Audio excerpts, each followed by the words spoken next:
Hello and good evening, everyone. Welcome to this week's new episode of Primetime Gaming with Mr. BoomStick and friends. And ladies and gentlemen, we do have a lot of friends, some of which that are not here just yet. Everborn Saga, unfortunately, may be coming a little bit late. Real life work stuff. Wandering Dutch should be here hopefully soon. And we also have a special guest. Now, I don't want to say who it is because we don't know if he's going to be here, but he is a big presence in the Twitter community. And obviously, I've been back and forth with him to see if he can get here. No promises, but we may have a special guest. But we absolutely have an outstanding, unbelievable show packed with lots of controversial conversations, some of which that include IGN's clickbait regarding Halo. That set a lot of Halo fans off. Specifically, Ains from Seasoned Gaming had some things to say to directly IGN, and of course, I followed suit in the political correct way you would expect Boom to conduct himself. And I'll read what I said to them. Of course, they didn't respond like the cowards that they are. But we also are going to be talking about some controversy from last week regarding, the Game Awards. That's right, ladies and gentlemen. A lot of people are calling for the fix is in for Sony's 3 AAA games that are going to be in the running at this year's Game Awards.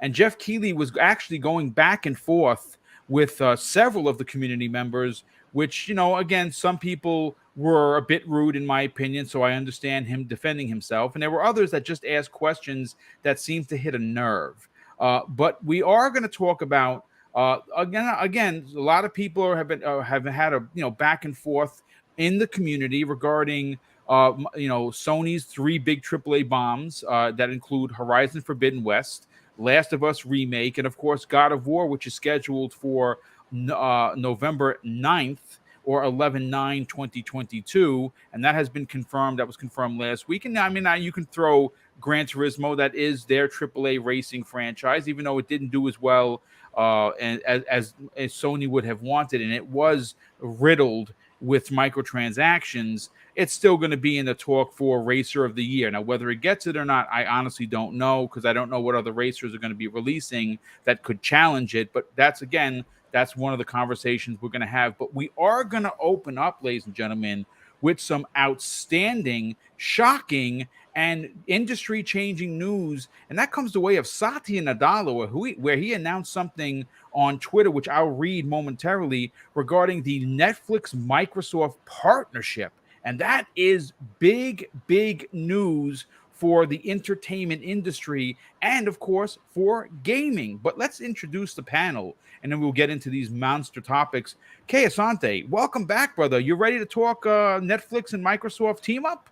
Oh, yeah, bro. This is going to be an interesting conversation, because I suspect folks don't recognize how monumental of a deal that is.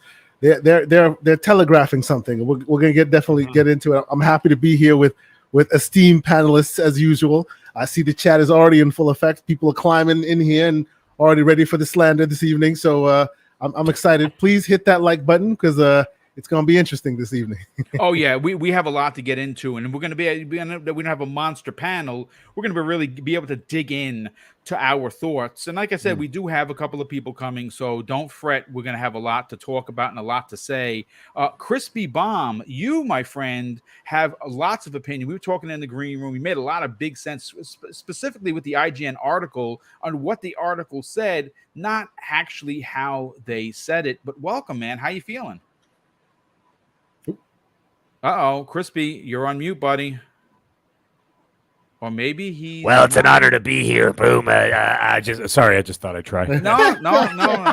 You actually kind of sounded like him for a hot second. Listen, we'll come back to Crispy momentarily. Maybe he's having some technical issues. Mm-hmm. Mag, what's going on? And more importantly, Mag, yes. What have you been playing this week? Well, first of all, before I even get into that, let me just say I'm glad to be back here. I was gone for 2 weeks. I was on a extended vacation, and man, did I ever need it. I did between work and 9 podcasts in 10 days, or 11 days.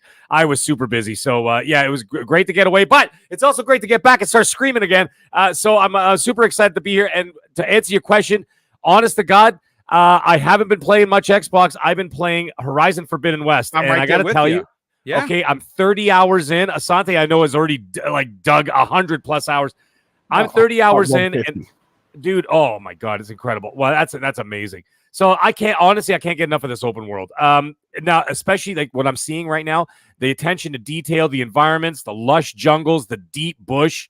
Well, I mean, hold on a second there, Mag. Not everyone likes the bush. You're right, Boom, and that's why Manscaped offers grooming products for women as well. Let me tell you something, ladies. If your player one is not a fan of the bush in your Forbidden South, time to get Manscaped. Now, as a matter of fact, speaking of those products, we got to go right back to Boom, who's going to tell us all about the products and the promo codes where you could get up to 30% off. Boom, let the fine folks know about all the products at Manscaped and the promo code for your show. Well, I mean, first of all, I want to thank Manscaped for actually supporting and being partnered with Double Barrel Gaming for the next 3 months, by the way.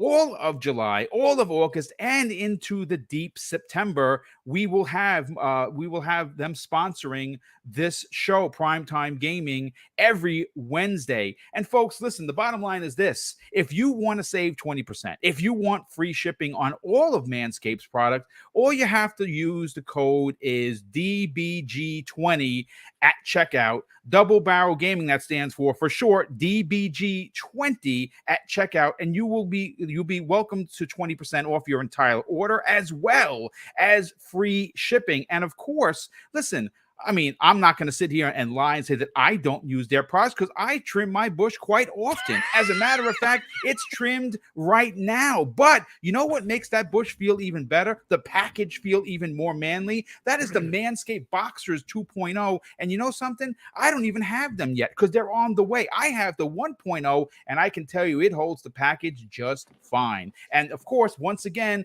that is manscaped.com, MBG20 at checkout to save 20% and free shipping. Now let's get into the show. Don't forget, guys, shaving adds an inch. Yeah, it's shaving adds potentially more inches, especially if you work out. Y'all have an achievement unlocked, making a black man blush. Continue. Go ahead. Bush. I love it. Bushmaster achievement unlocked. I love it. I can't believe we got you. You didn't see the Horizon Forbidden South coming? I didn't see it coming. I'm sorry. That's great. I love it. That's great. Listen, ladies and gentlemen, let's get into why you were here. We're here to talk about gaming, and we got to talk about the big news, the breaking news. And this was announced just a few hours ago.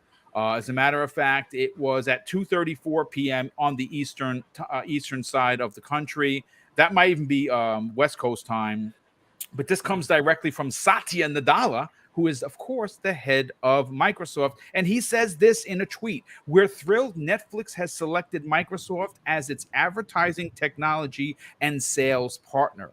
We want publishers to have more long-term viability, ad monetization platforms, so more people can access the content they love wherever they are." And in a report that comes from blogs.microsoft that was posted by the president of web experiences at Microsoft, and that's Mikhail Parakin, they say this in the press release: "We're thrilled to be named Netflix technology and sales partner to help power their first ad-supported subscription offering. At launch, customers or consumers will have more options to access Netflix award-winning content.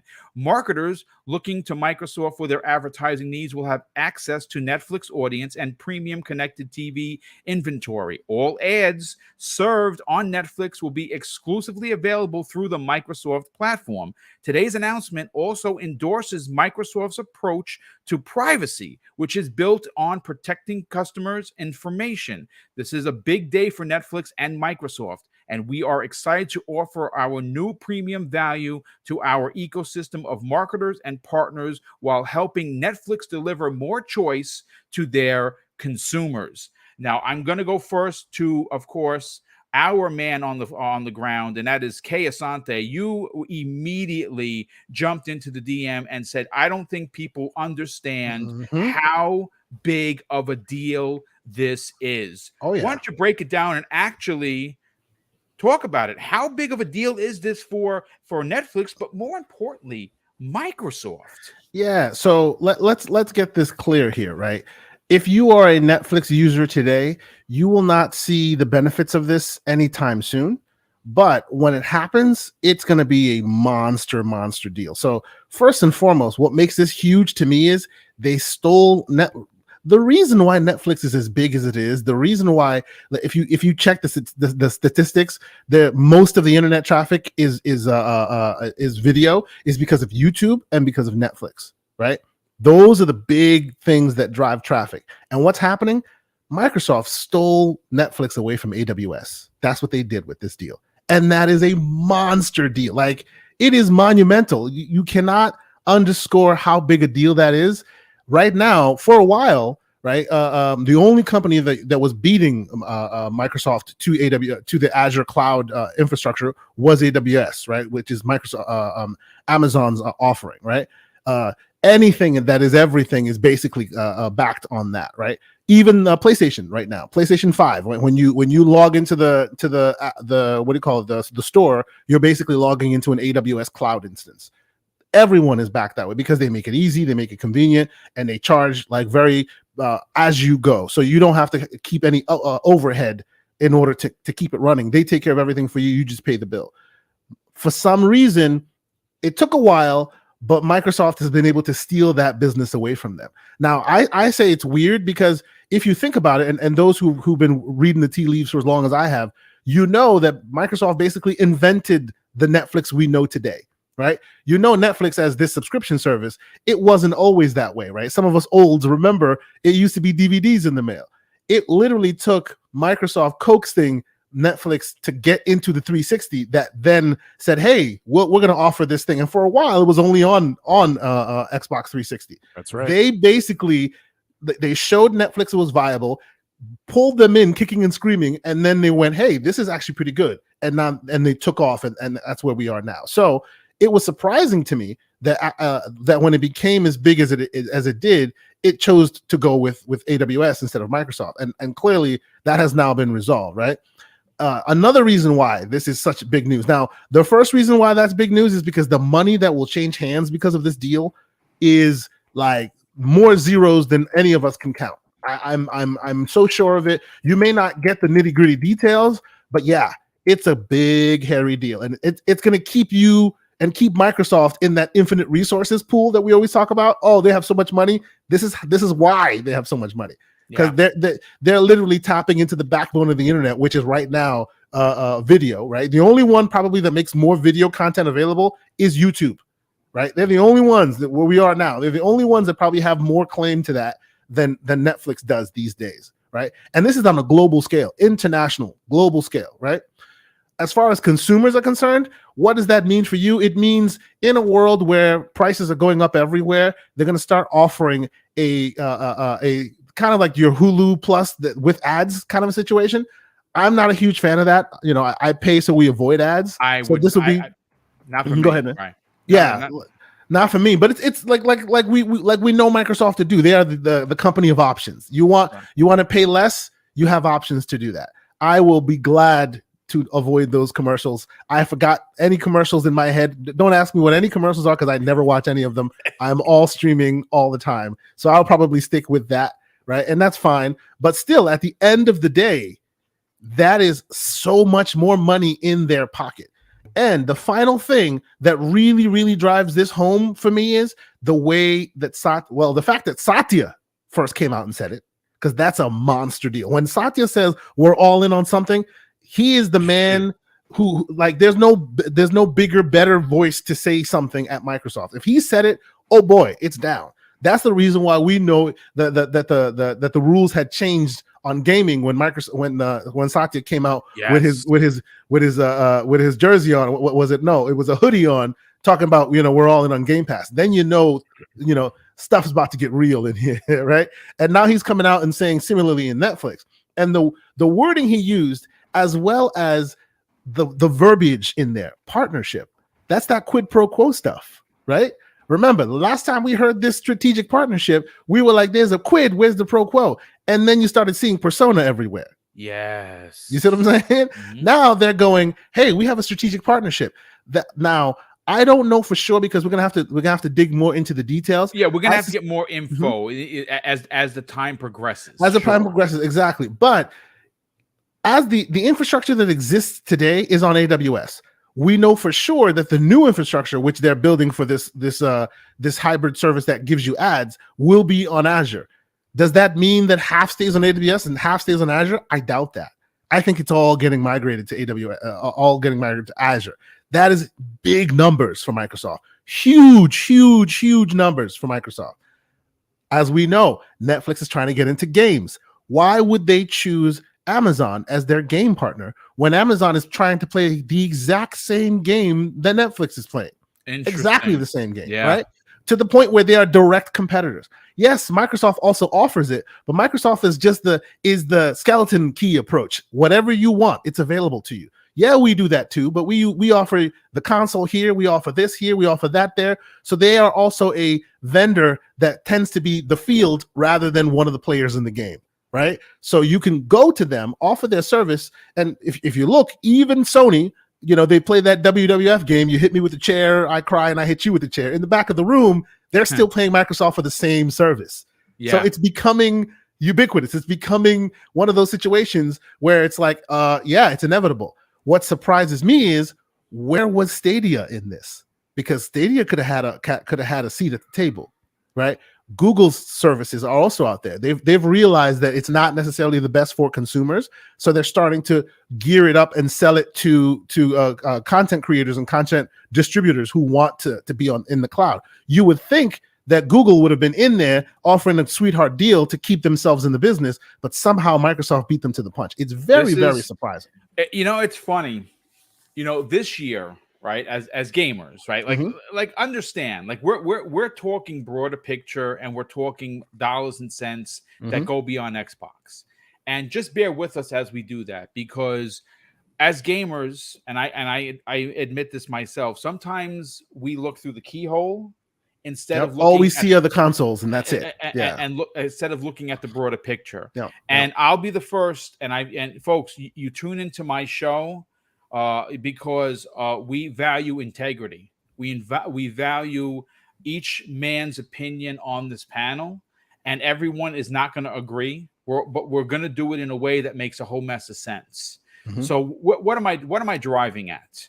What I'm driving at is that for 2022, for first-party games, we're all heartbroken and disappointed. Some people have a more deeper thoughts and theories and words that they might want to use. I'm just disappointed.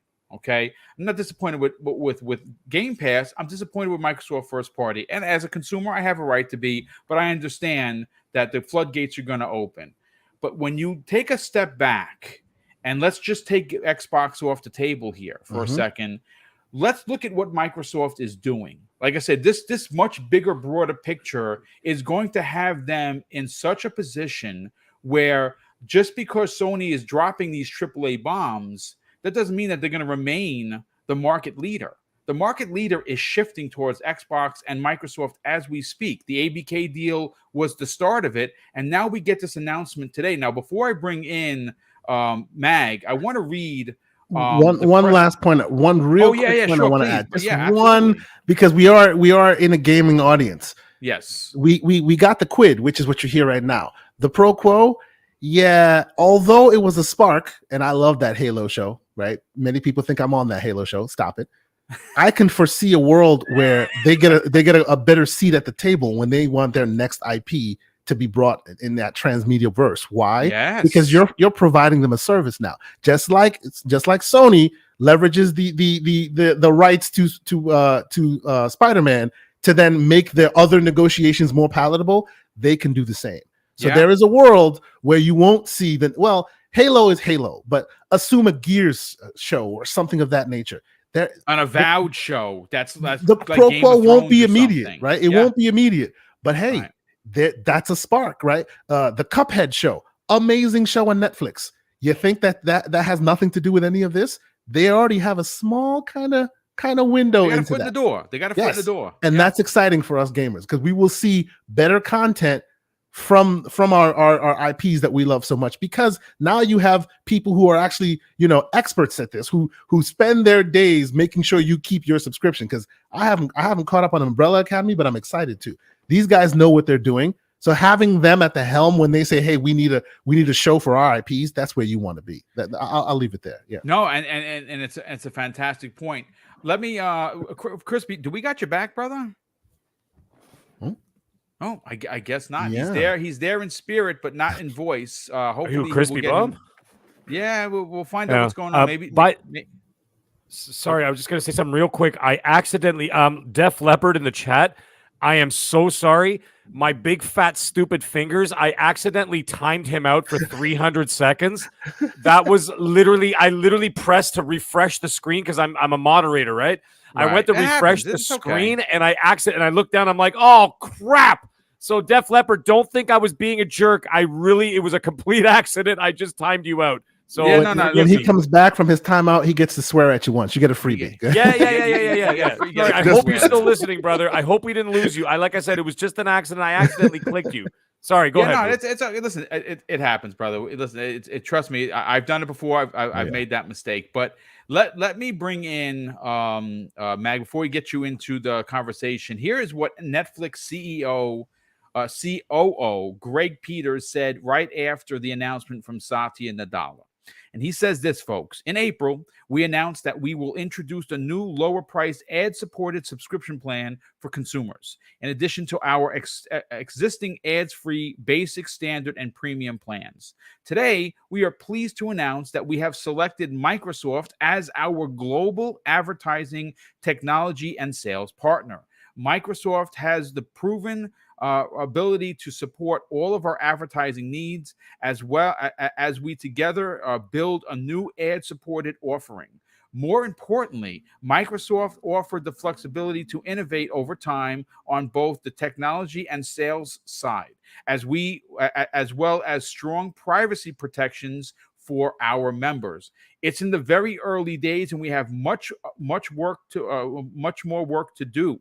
But our long-term goal is clear: more choice for the consumers and a premium, better than linear TV brand experience for advertisers. We're excited to work with Microsoft as we bring this new service to life. End quote.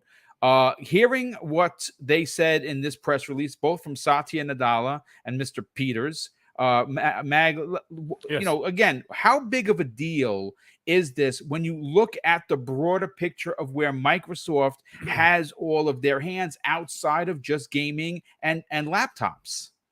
Okay, well, I'm just gonna brush over this because once again, I don't want the gamers in the chat being like, what the hell are these guys talking about? From a Microsoft point of view, that's why Satya Nadella said it, not Phil Spencer or anybody else, right? Right. This is a Microsoft deal. So at the end of the day, however, this will directly affect Xbox itself. Now, I'll get to that in a minute. Now, from the Microsoft side, I could see what Asante was touching on, or what she was talking about, is basically let's keep the Amazon's AWS servers out of the picture. Okay, because what's happening is, they've already got 200 different customers in the world that are using the cloud servers. The biggest cloud servers in the world, I believe, belong to Amazon. Yep. Okay. Therefore, Microsoft wants not only a piece of that pie, they want the other half of the pie. Okay, so what other way to do it is that they get into something like Netflix, which has literally hundreds of millions of subscribers, right? So, anyways, that's just from that point of view. I can see that. Now from the Xbox, if you take this and you bring it down to Xbox, what this does is so many different things. By the way, Asante did say this is a big, hairy deal. If it is a big, hairy deal, remember, guys, 30% off on Manscaped. Just go to Booms. Just go to use the Booms code in the link. Anyhow, back to this subject. What it does is that it opens up. Hey, no problem. What it does is that it opens up a huge amount of possibilities for the Xbox, ecosystem. Now, what that could do is that you can have IP partner deals, right? Now all of a sudden you're going to be Netflix shows.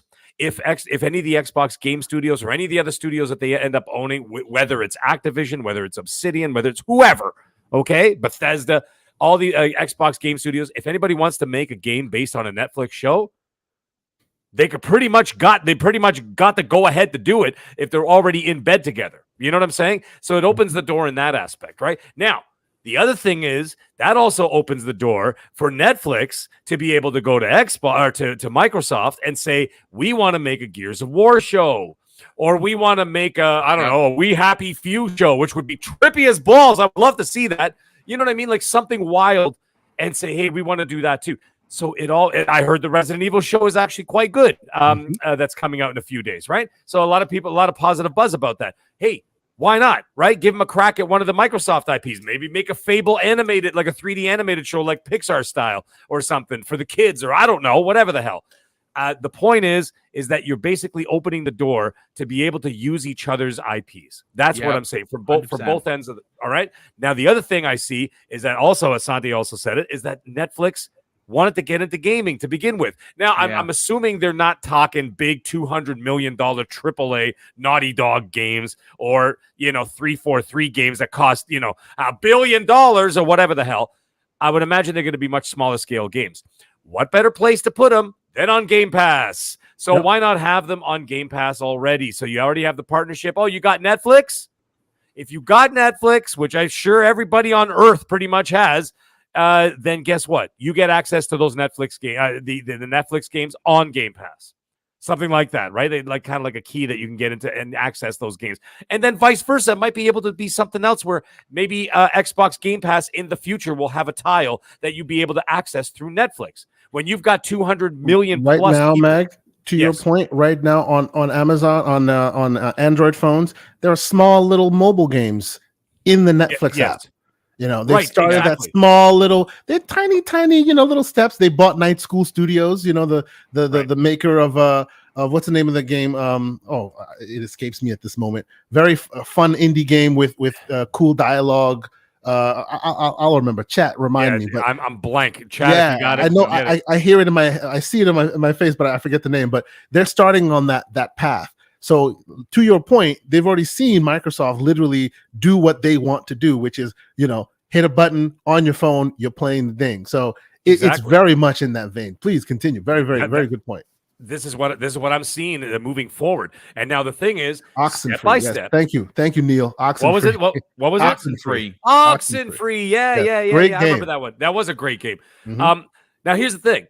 Step by step, Xbox Game Pass is slowly becoming more accessible. I mean, as if it could get any more accessible, considering on how many different devices and how many avenues you can approach it or be able to access the service. Right now, if you get something else where they make a partnership with, look what they're doing already, step by step. They're already in your face. Samsung Smart TVs moving forward. They're gonna have it sitting right there. You're gonna have a tile right next to Netflix, which we've been saying, by the way, on this very show for 2 years, that's eventually going to be the thing that when you turn on your TV, which all TVs are smart TVs moving forward, okay, unless you buy one off the floor at Walmart. For like $20.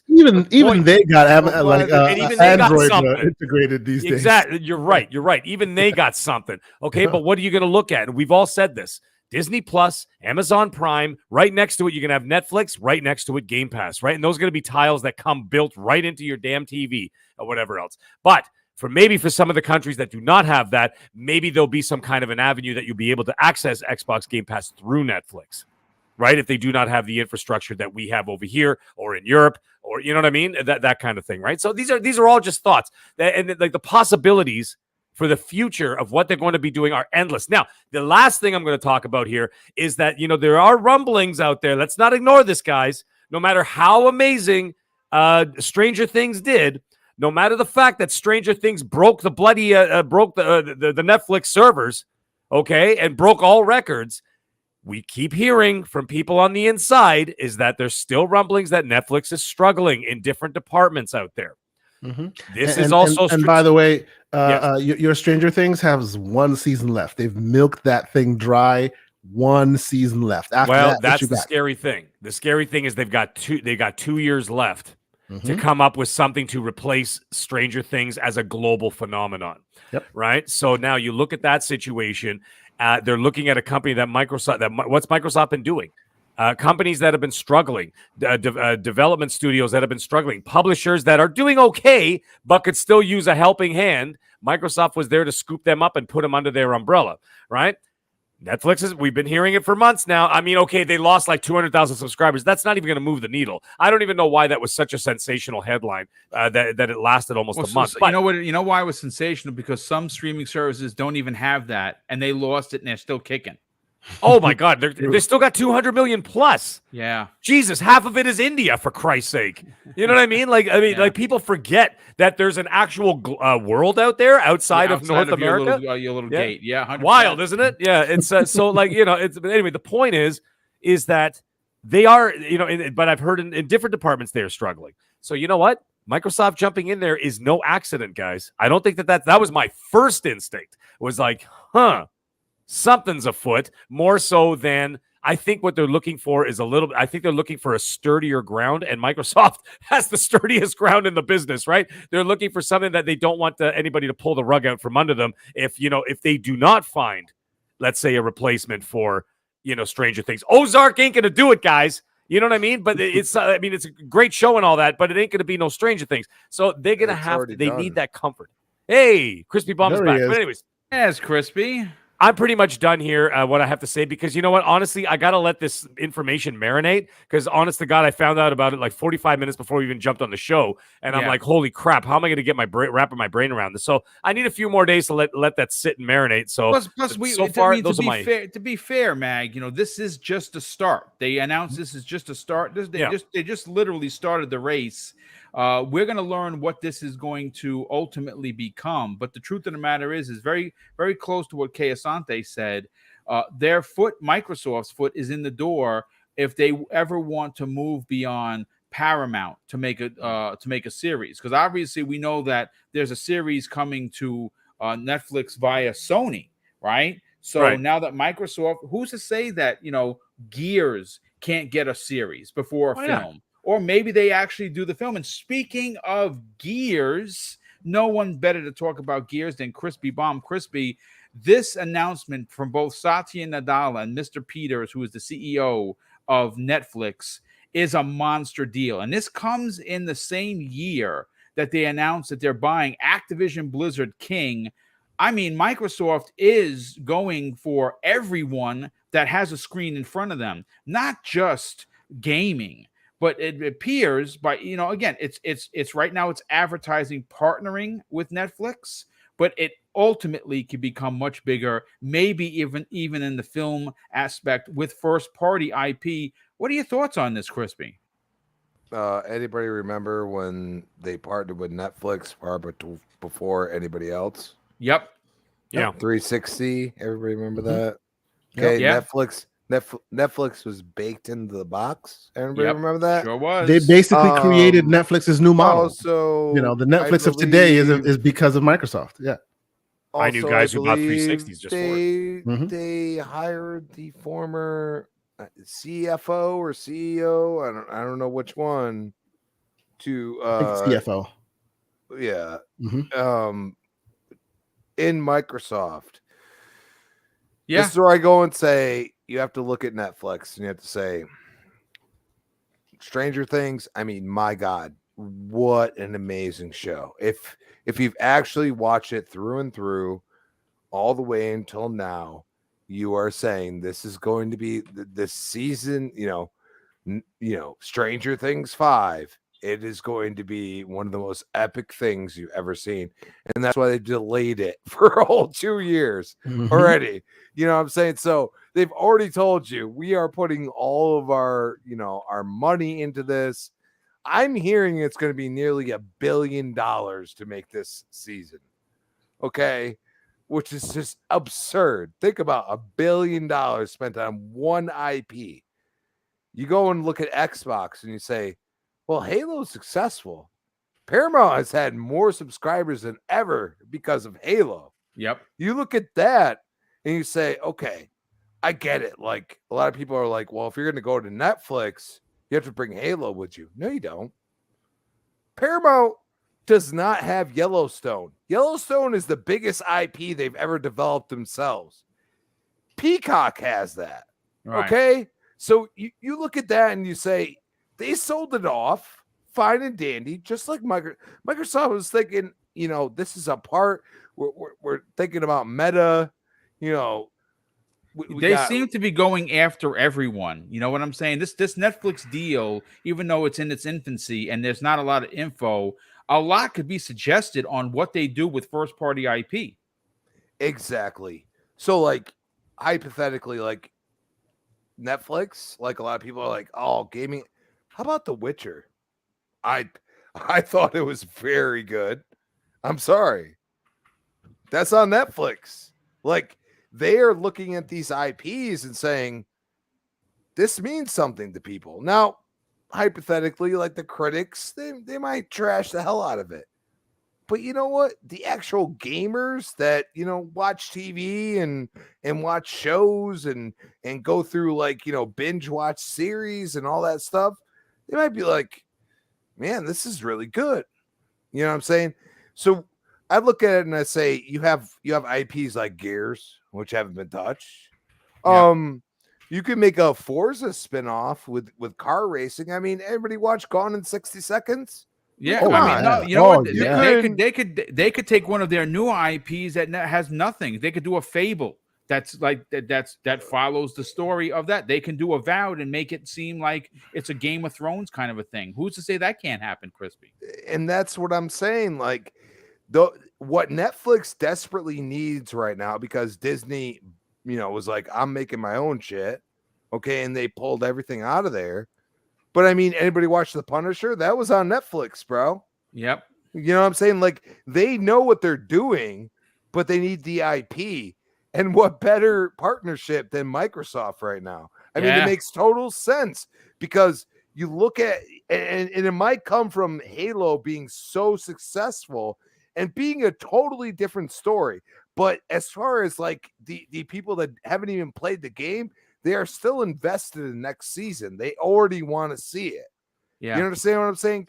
And there's nobody saying like, I can't stand this. I've never seen anybody, unless they're like, it's got to be Halo lore and this and that. And I'm like, dude, like, it's a fucking TV show. Excuse my language, but that's the point. Like you have to. Well, you got to bring in the normies too. It can't be just hardcore. You have to cater to a different audience. You have to cater to a different audience, right? And that's why I go and say, like, Paramount's not letting that go until the contract's up. I'm gonna tell you that. Well, now. I think ultimately it's going to stay there, and what you're going to wind up seeing is Netflix potentially do a series that's been called for by many people, and that of course is Gears.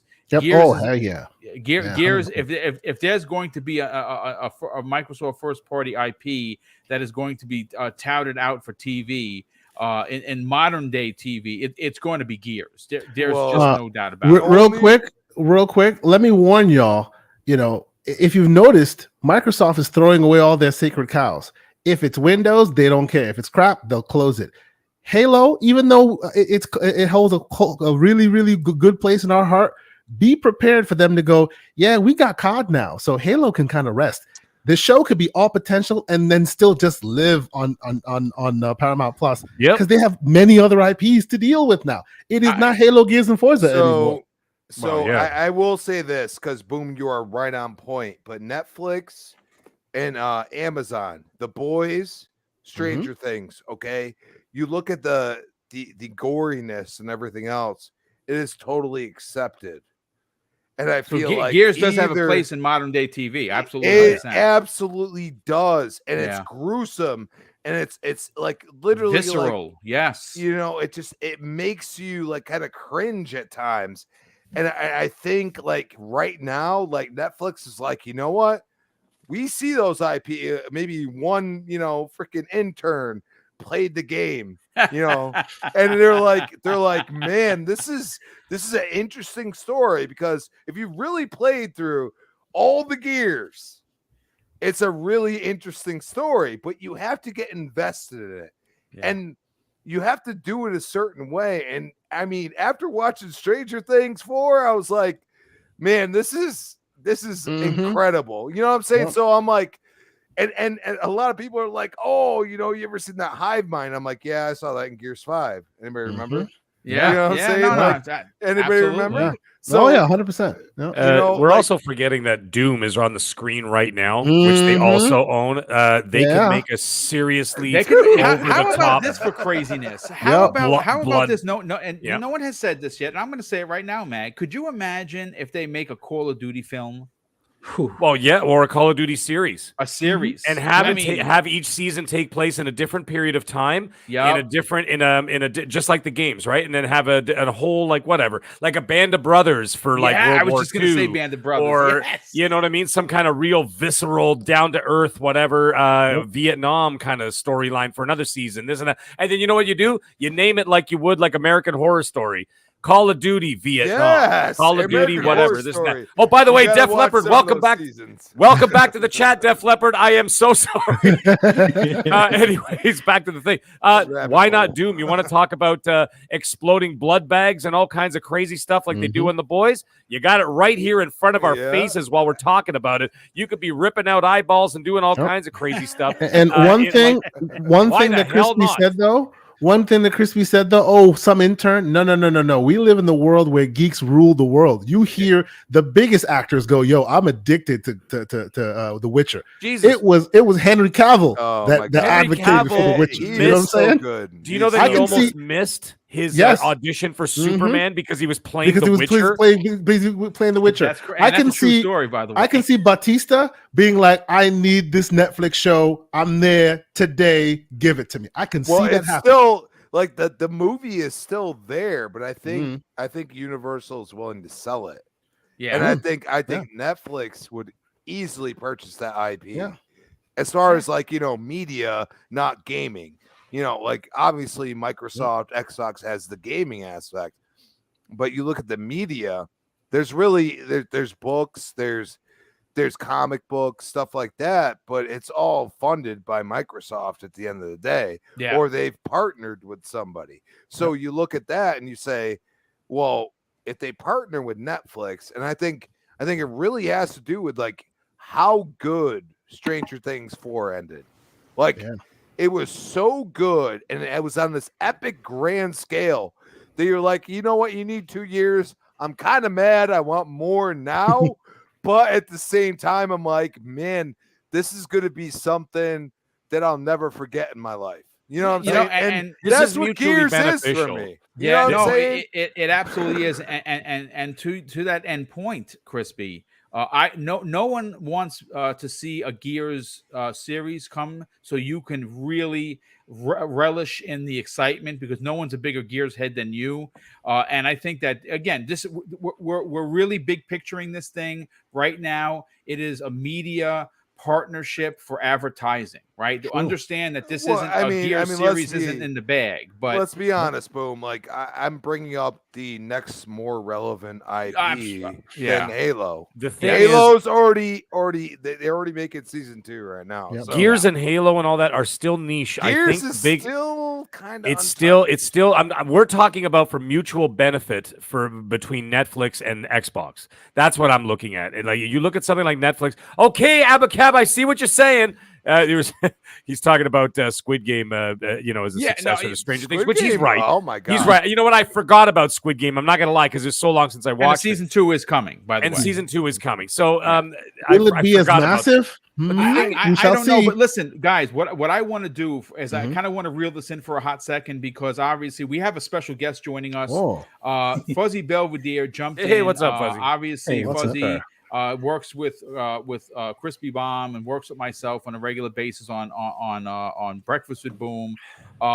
And you know what, Crispy, you have, like always, completely knocked it out of the park. And like I said, I think that you're onto something, because you're not the only one that appreciated Stranger Things. There are people right now in Xbox, in Microsoft, that saw this unbelievably produced gem and said, maybe, just maybe, we can bring some of our IPs, because like I said, Sony is working with Netflix as well. They have a show coming out onto Netflix, That's I don't know if it's next year or the following year, but there's Sony first party Cobra show Kai coming. is made by Sony. Yeah, Yes, it is. Cobra Kai is made by Sony, so again great points as always.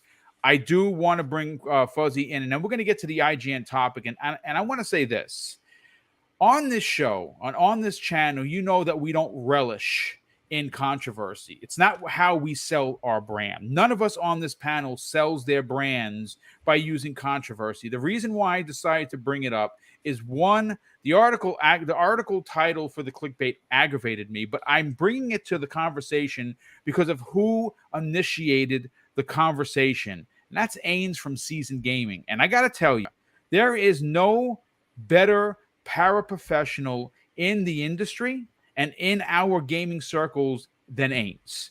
The guy speaks from his heart. He's a diehard gamer. He is an absolute massive statue collector. He's a nerd. He's a giant nerd, just like all of us. And when he gets in his feelings and says something, he takes the politically correct way like I did.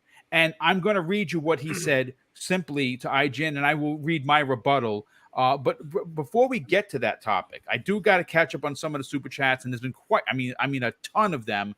The first one from Brigaders Blue, who drops an outstanding and very generous $2 super chat. And this is a cool one. He says, never get to catch the show live. Excited to watch. Well, welcome, my brother, for being here. Thank you for the generosity. And we're glad that you're catching it live, and definitely appreciate you being here and taking the time to check out the show. Drawn TJ drops an outstanding $5 super chat. You know, he's a very generous friend of the program. He drops a $5 super chat and says, hi, guys. This is a crazy year. I hope the Activision deal is done by October or November. Folks, I think he's onto something, and I think it is going to get done. Good friend of the program, Bunty, drops a $5 super chat and says, Wagwan, boom, and panel at work. Give something to take my mind off of this day. And I'm glad that people do listen while at work, because I used to do that as well. Don't tell the NYPD. And again, of course, I'm retired now, so I can say it. Sir X-Man, who is recovering and in the hospital as we speak. I hope that you are feeling better, my brother. He drops a $2 super chat and says, I want watching Netflix with friends back. Yeah, that was kind of cool. That it didn't hit like a lot of people wanted it, but it was a cool feature for sure. Okay, and we have some other super chats here. Okay, Scott Gamer Dude, wow, he drops a very generous $10 super chat and says the beauty of this of this game can push a show, and a show can push a game. It's just another way for advertising each other's products. We get great content out of it. And yes, Scott, you are absolutely 1,000% right. I think you're definitely onto something. Abacab72 drops a generous $5 super chat and says, Panel, Netflix needs something after Stranger Things to keep going. Squid Game seasons 2 and 3. Hold my beer. Indeed. Let's see. We also have Spooky the Breathtaking Gamer. What's going on, brother? He drops an outstanding $8 super chat and says, hey, yeah, brothers, boom, phenomenal, breathtaking panel. Love and appreciate y'all. I'll be lurking as I'm out with the kids, so please have an amazing show. Well, thank you for the generosity, brother, and great to have you here where we didn't know if we were going to, and we're so glad that you recovered and that you are doing the dad thing. So thank you so much for being here, and of course the generosity. Skywalker UAV1 drops a $5 super chat and says, what up, boom and panel, listening from work, have a great show. And again, there's someone else listening while they're at work. That is so freaking cool. I definitely appreciate that. Fuzzy, let's get your opinion on this. Did you get a chance? I know you're in one of the DMs that I'm in where I posted this. What are your thoughts on on this mega deal announced by Satya Nadella and the CEO of Netflix? I think it's awesome. It was kind of funny a few months back, if you remember some of the Stranger Thing ads that Xbox was kind of pushing, and they had the Stranger Things logo, and I was kind of like, maybe we get a subscription thing for Netflix, or maybe it's some sort of game that nobody told us. But little did we know that they were working on some sort of advertising partnership in the background. But I think, like you guys have kind of hinted to, I wouldn't be surprised if this eventually becomes something more where there is a game that becomes a show, or a show that becomes a game, or something to that effect. I would have thought in the long term, especially since Sony already had a show that, or a couple of shows that they're working on with Netflix, that they would have, kind of sealed the deal. And I remember hearing a few others in the gaming community, Hip Hop Gamer being one of them, they were saying that, oh yeah, Netflix is working on something big just before like the announcement of like them getting into gaming with mobile games and things like that. But as we see, Microsoft is moving towards mobile games with acquiring King as part of that Activision Blizzard deal. They already have the cloud stuff. I mean, Netflix wants a nice foothold in gaming with mobile. So this partnership starts as advertising, and I think it goes a little bit deeper down the road. Like, if I'm not mistaken, I think Netflix is still on Amazon servers. And I'm pretty sure Satya would love to have them transfer over to Azure as well. But I think this will be one of those, like, I guess the pebble at the top of the hill. And as it continues to roll, it'll seem like a boulder type of deal. But I think we will see some sort of, possible game turn into a show and some other partnerships between Netflix and Microsoft. And I'm all for it. It's awesome news. It's completely left field. I'll say that much. Again, it is a shocker, and it's a shocker, and it's one of those deals that come the same year, right? That Microsoft announces that they're buying Activision Blizzard and King, and I got to tell you, if you would have given me 100 guesses a week before that announcement, I would have gotten it wrong. And to be honest with you, seeing how Microsoft has stepped up and was picked. And I don't know how they sold it or how they got the deal, but them working with Netflix is a monster deal. And these are both happening in 2022. And like I said, no one's making excuses. Like I said, if you tune into this for honesty, and I am an honest gamer. I'm an honest Xbox fan first. I love all games. I have a PlayStation 5. I love it. I have my Switch. I play it every day with the missus. And I love having and being a multi-plat owner, but I'm an Xbox guy through and through. And I am disappointed that in 2022, that I kind of feel like I was left at the prom without a date. You know what I'm saying? So, that's going to be fixed next year. And I hear you. But again, on the heels of, cooling its jets, so to speak, with not a lot of content for first party, we're still eating good on Game Pass. They're still making strives to get new development houses, to get new IPs, old IPs, bring them back. And they're doing these big deals where eventually your favorite video game IP might actually be the next Stranger Things. And that is extremely excited. So let's get into a little bit of controversy. And, IGN, well, they are who we thought they were. They're struggling. They are the biggest site in the world. We do know that. They have IGN Japan, they have IGN France, they have IGN everywhere. We know that. But they're still struggling to be still relevant. And the way that they have made their business is always, it seems like they have been piling on Microsoft. And in what is not a strange thought at all, and to be honestly quite expected, they produced an article that is titled Halo Infinite's Co-op Campaign Beta Still a No-Show. Now, I have been, again, the honest gamer that you know and love, and even though I have finished both battle passes, I have 13 days in Halo Infinite, absolutely love the multiplayer, have so much fun every time I pick up a controller and play. The reality is 343 Industries needs to figure it the F out. Sorry. So I understand where these hit pieces are coming from. What I don't appreciate is when the factoids have been out there days before, and then you run this story for clicks. And I think it's gross. And I think that I'm going to be honest with you folks. I hope there is a time where Microsoft bites back, or at least shows their fangs. Because you know who IGN wouldn't do this to? They wouldn't do this to Sony or Nintendo because they're afraid of them. And Microsoft, being the good company that they are, the Kumbaya company, as some people call them, me personally, if I'm writing someone a letter, or at least I'm coming out on the socials and be like, hey, IGN, be better. Well, someone in the industry did such a thing, and he goes by the name of Ames, and he obviously is the lead voice on his show. And obviously, Ames, if you don't know who he is, well, he is the head voice of Seasoned Gaming. And of course, the SG at Bitcast on Twitter. And I love Ames. I had a chance to meet him in person, hang out with him for a couple of days at E3 2019. And when I tell you he is a genuine human being, he is, but more so, very well mannered, very well spoken. And this article he responded to, and he simply said this: integrity, please, IGN.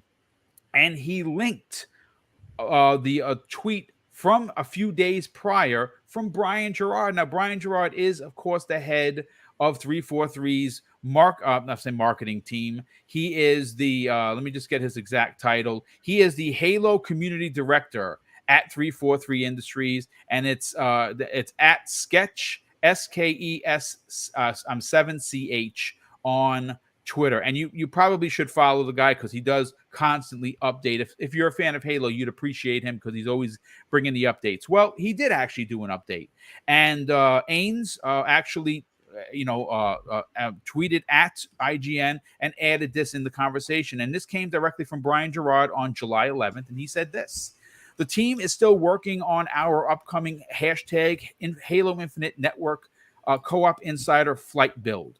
While we always did target. Okay, hold on. Let me reread that. He says, while we always said our target was the week of July 11th, many sites, including IGN, reported that it was going to be starting on July 11th. Still hoping for this week, but will not start today. And that was one of 3 tweets. Now let me bring up his second tweet.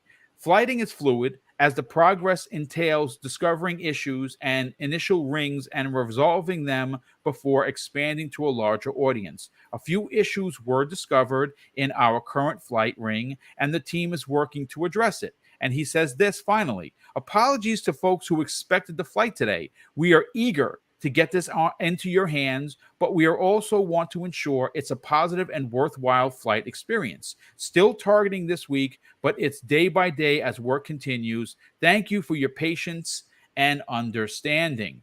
Now, I responded to IGN, and mine's a bit lengthy, so bear with me. And it is, of course, proper as you would expect me to be. And I simply said this to Ames: expecting IGN for proper gaming journalism with integrity is unfortunately a big ask, Ames. It's shameful to see how low they're willing to go for clicks when this was already explained by Sketch. Xbox should blacklist them for this kind of continued misleading articles. And I'm sorry to say, I think they still should. I understand they're not the market leaders, ladies and gentlemen. I understand they're in third place.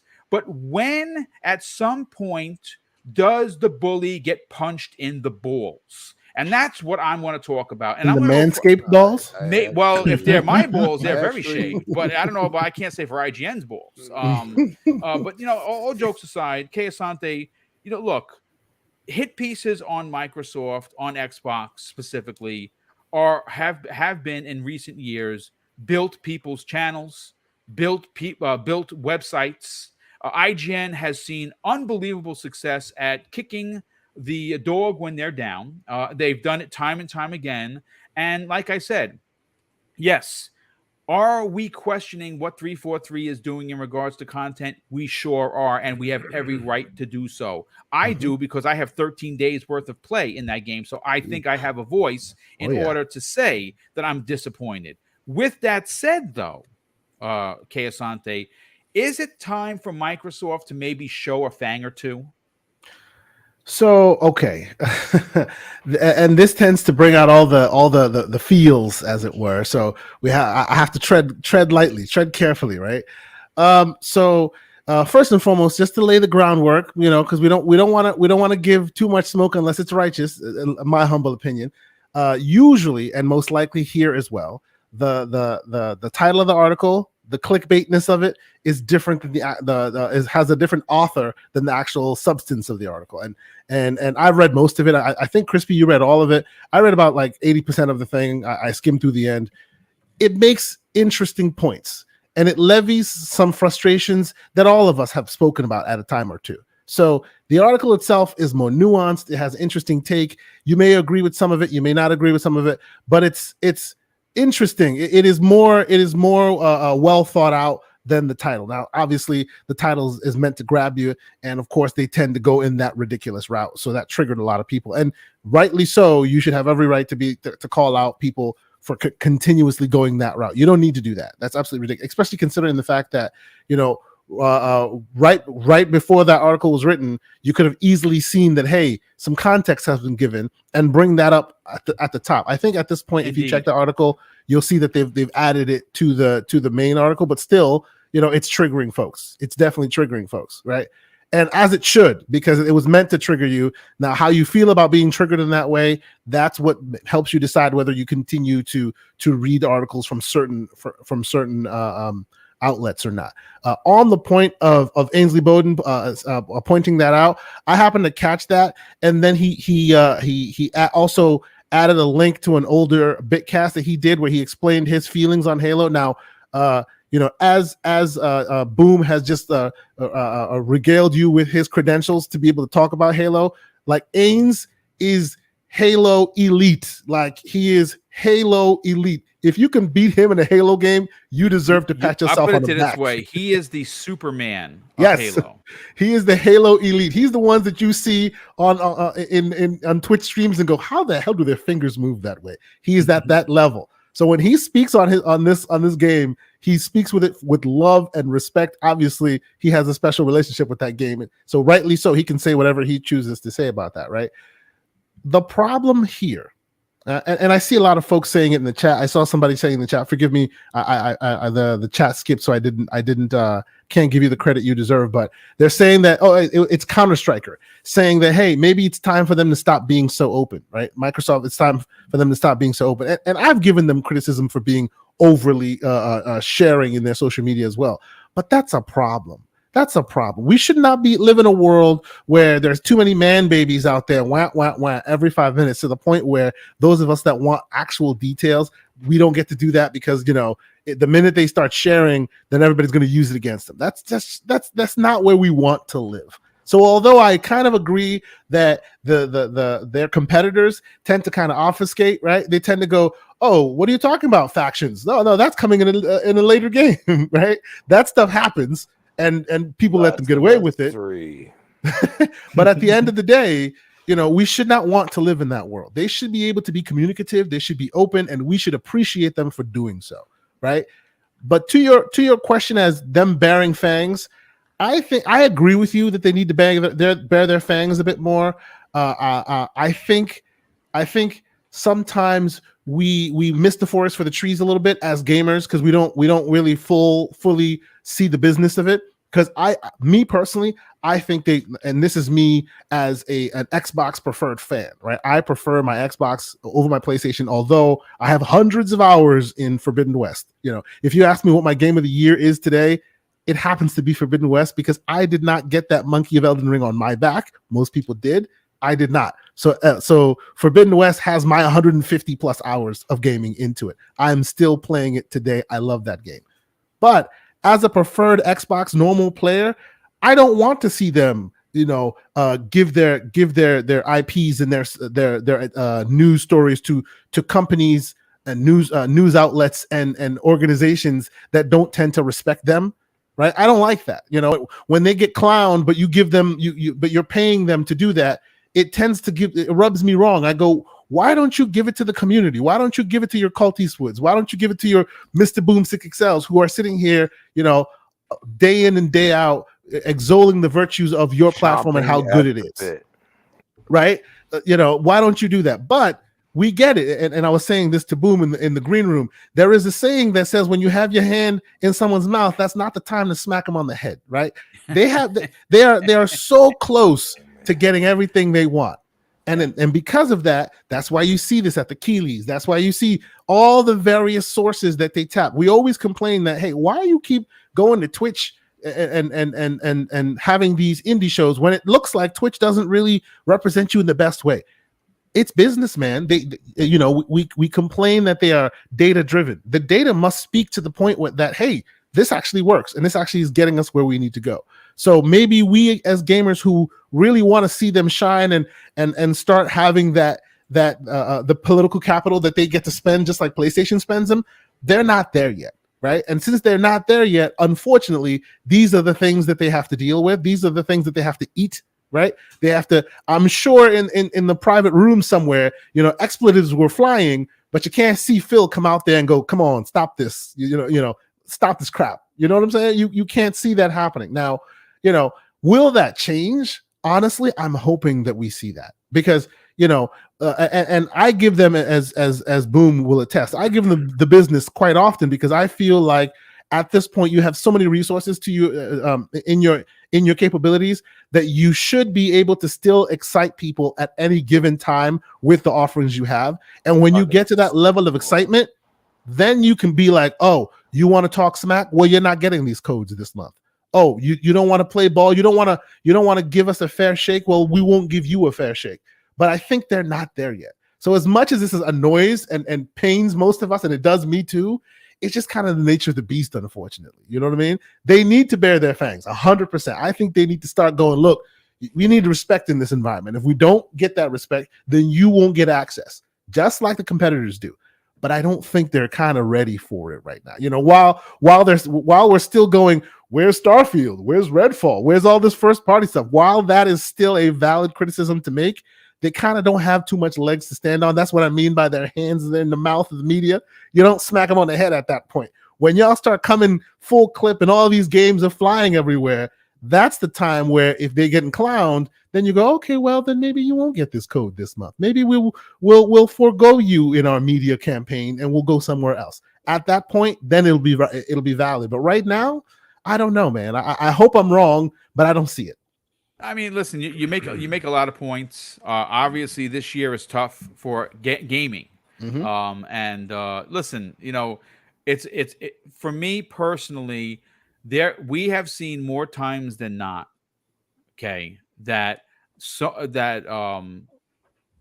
a specific site like IGN really goes out of their way to stick it to Microsoft, and sometimes you scratch your head. You're like, I don't understand why they continue to allow this to happen, because it at some point, you get punched in the face. Eventually, you're like, you know what, I've had enough. Now, granted, have the hit pieces cost them money? Well, I don't know. If they do, then maybe that's when they show their fangs. I don't know.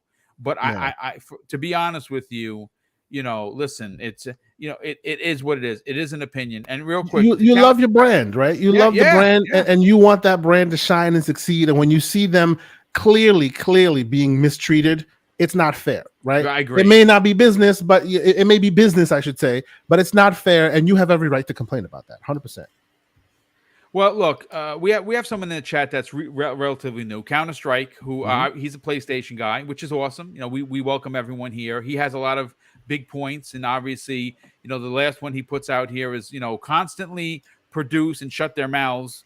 That's all they need. That's all that needs to be done. The loudest kid in the playground is typically the weakest. Now, again, even though I don't think that equates with what I'm saying, I hear what you're saying. But you see, it's an interesting point. I would like you to keep that same energy, because if you are a Last of Us fan, and I know that you are, understand that we're going to be talking about the $70 half game that you're getting, because if I'm not mistaken, and I'm a Sony guy as well, because I have the Last of Us one, the original one, and the HD one, and I'm not buying this one because I'm just not for $70.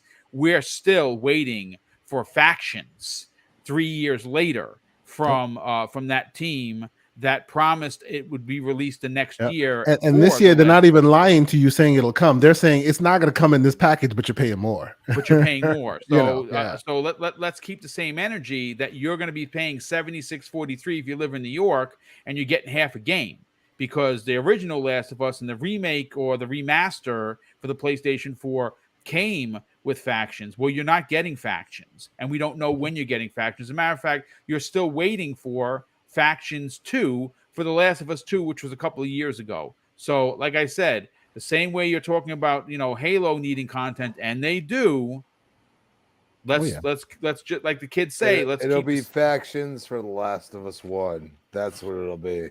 Watch. Well, yeah, it's yeah. Sony dirty like that. They're very dirty like that. But listen, let's Crispy, let's bring you in on the conversation regarding the IGN article. Again, the article, you read the article, you have some thoughts on it. You do agree as a Gears fan that they do need to bring up the content.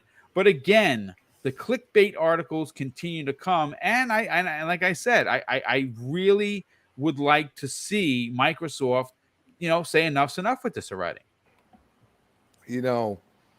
It's clever the way they did it, because it is kind of time to question what the fuck Halo's doing. I'm sorry for let's my keep language. Let's keep the F-bombs down, brother. Let's keep the F-bombs down. Okay, but if you really think about it, what they're doing is kind of just, hey, we have this old school dev coming here. Hey, we're doing this. Hey, we're doing that. Why aren't you releasing what you promised over a year ago? What's going on? Well, 343 has some issues. There's no doubt about management issues for sure. No doubt about that. I mean, if you really think about it, how much management issues can you have unless you're completely revamping it and trying to release DLC, especially because the multiplayer is technically free to play?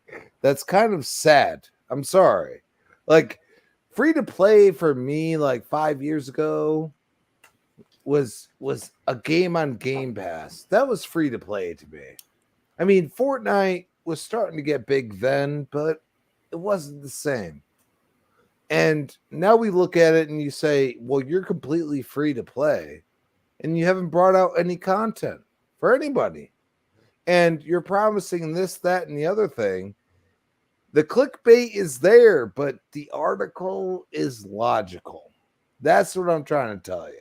Like, it's one of those things where, unfortunately, probably somebody higher up than him said, we need this for our platform right now. And he was like, well, I work for you, so I'm going to do what you want. Right? I mean, I've been there. I think everybody else on this panel's been there. So you look at that and you say, okay, like, let's do it. And then the actual, like, logicalness, because I've been there with Gears. I got more hate because I talk so much crap about Gears. Okay? Because at the end of the day, I love the damn game, but you got to do something better. And that's what I felt from reading the article, not the clickbait title, but reading the article. I said, you know what? This dude actually cares. And it might not be what IGN really thought it was going to be, but they threw that clickbait or, header out there. And they're like, this is what it is. And it's completely, totally different. And I appreciate that. Like, I feel like they're kind of moving forward in a way, because Halo deserves this right now. I'm sorry. It's a free-to-play game. Fortnite, once they started rolling, they were just rolling. And they continue to roll. You're going to go free to play. How many people play Rocket League? I played Rocket League like a month ago. And I barely ever play, free to play games. So, it's still enjoyable. The game it plays really well. Like, that's what it comes down to. And Halo plays really well, but they need the content to back it up. That's what I'm trying to say in general. No, I mean, you make a lot of sense. And as Kay Asante has said numerous times, 343 has earned their smoke. There's no doubt about it. And changes are coming. They are bringing in some old Bungie guys to help move it along, and hopefully they remove whoever seems to be dragging it like an anchor. Mag, let's get your opinion on this, brother. Look, again, the one thing that we've seen more often than not is IGN take a shot at Microsoft, and they take a shot, and they're not even challenged. Microsoft says nothing, and that's actually surprising, because their social media team is pretty good when it comes to bringing up a conversation without having to get using curse words or finger pointy. Do what Ains did, do what I did. come out there and say, guys, we kind of expect better. Now, granted, yes, are they short content? 1,000%, 1,000%. But at the same time, when does Microsoft actually reach out to them and be like, guys, listen, if you continue this behavior, we're gonna have to think twice about getting you codes. We're gonna make you last on the list, because they would never pull this stuff with Sony, and they wouldn't pull this with Nintendo. They get away with murder when it comes to Xbox.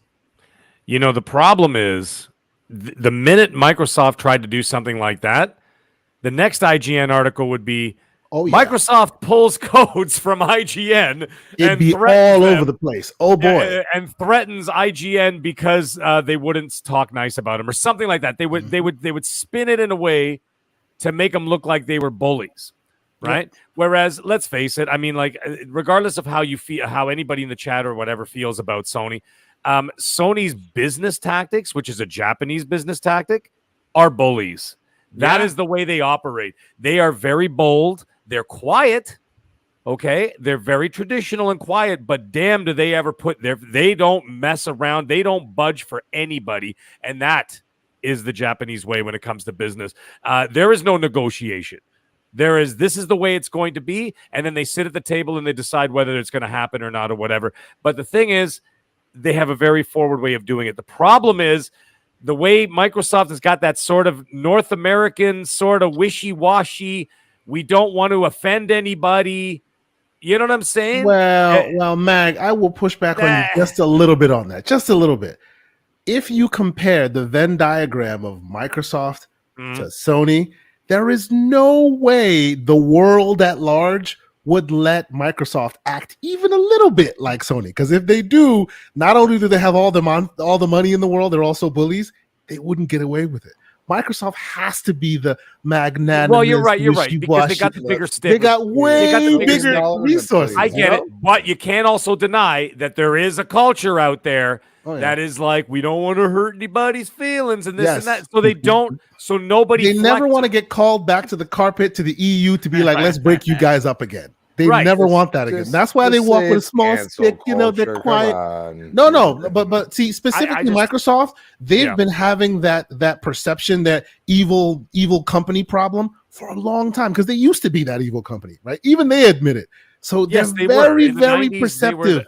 Yes. They're very perceptive to how they look. They want to. I'll bend the knee on that. Let me say one thing real quick. When I was a kid, I still was the biggest kid in any room.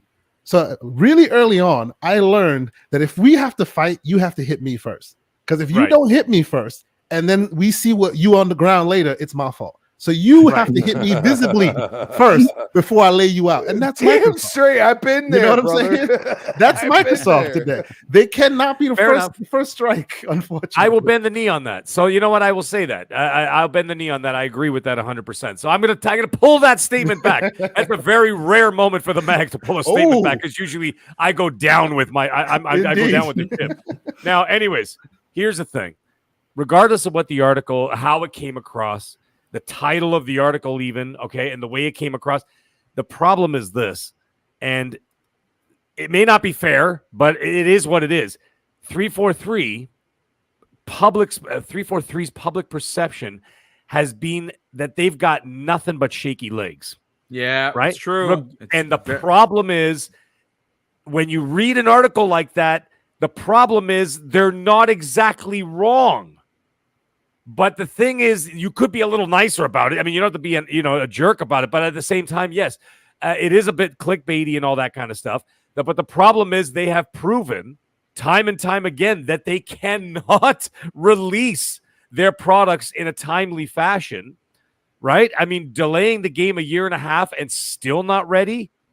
Like, what the hell is going on over there? It is 8 months later. I'm still telling my son, sorry, boy, we can't play together. Yeah. You know what I'm saying? So what I'm saying is, from a public perception, they still can't get their act together. And like I said, that's just the way it is. There's nothing you can do about that. We agree 100%. We can't fight it. You can't fight it. That's just the way it is.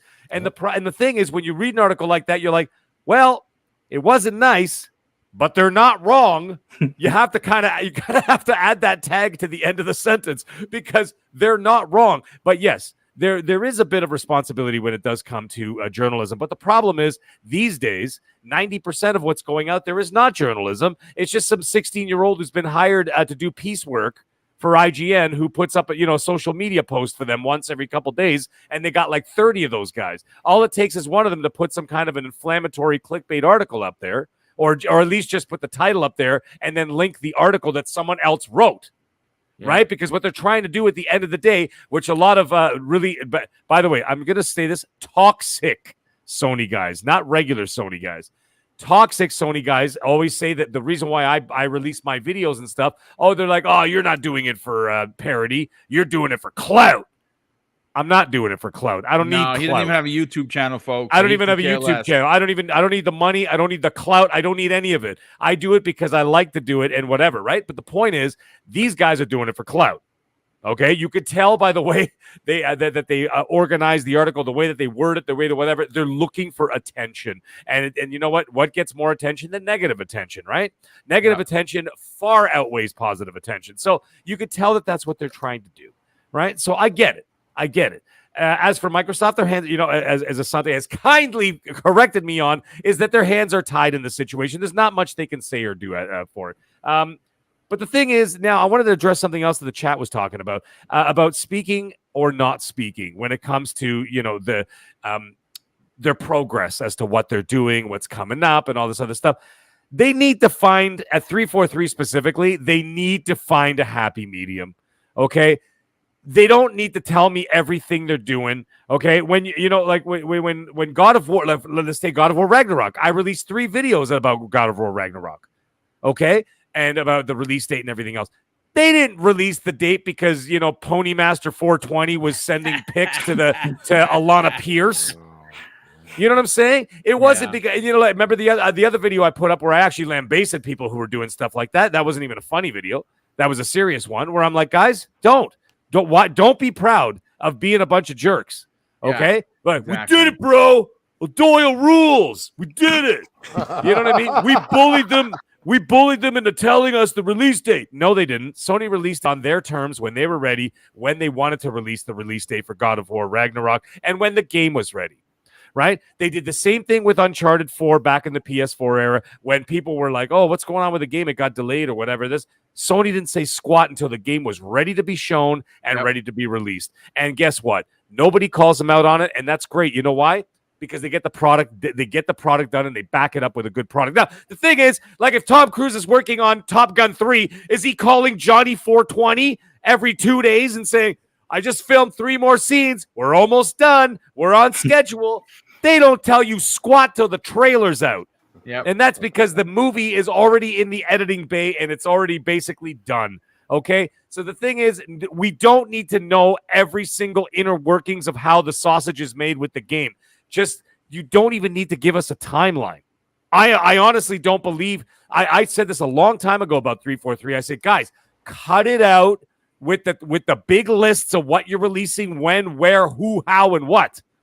Just say it's coming fall 2022 when it's completely done and in the can, as they say in Hollywood. Then you give a release date. Only when it's in the can, not when it's... You don't know what that means. Maybe. That means the round cylinder that holds the film. There you go. Yeah. Right? It's like, don't give us the, maybe.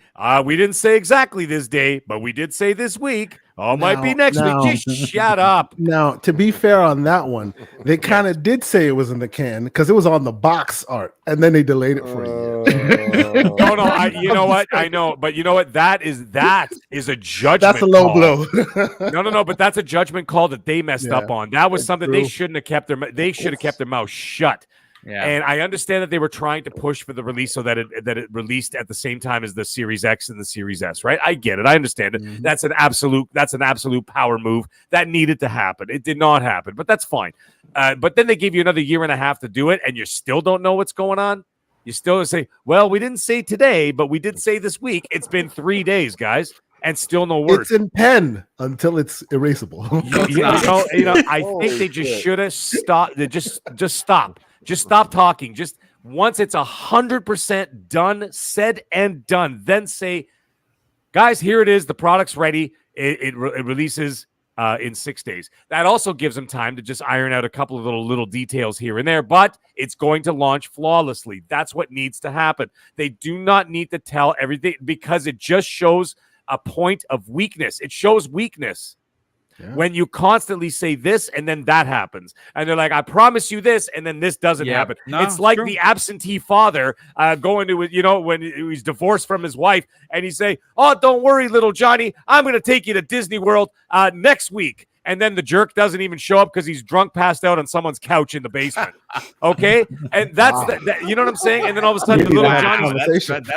That's some real life stuff right there, brother. Hey, man, you know what? And little Johnny's standing at the door with his bag saying, where's Dad? And then she's like, he's a piece of trash. Come back in, boy. Oh, well, this is what's happening. On that note, Mag. Hey, man, I'm sorry. This is how it's coming across. You're coming across as an absentee father that can't fulfill the promises. So the best idea is to buckle down. Keep it down. My God, when I go to E3 next year, those three people at 343 are going to be like, that's the guy that said all that stuff about us. Anyways, I'm not saying anything personal about the 343 people, okay, or what they're doing. They're working hard. They're doing what they got to do. But the thing is, from a PR perspective, I think that they need to back off on telling everybody every last detail of what they're up to. That's what I'm trying to say, bottom line. Bottom line is I'm trying to say, just please get the work done. When the work's done, release it. Don't tell us this and then do that, because then you open the door to people like IGN who are just waiting for their opportunity to do something like this.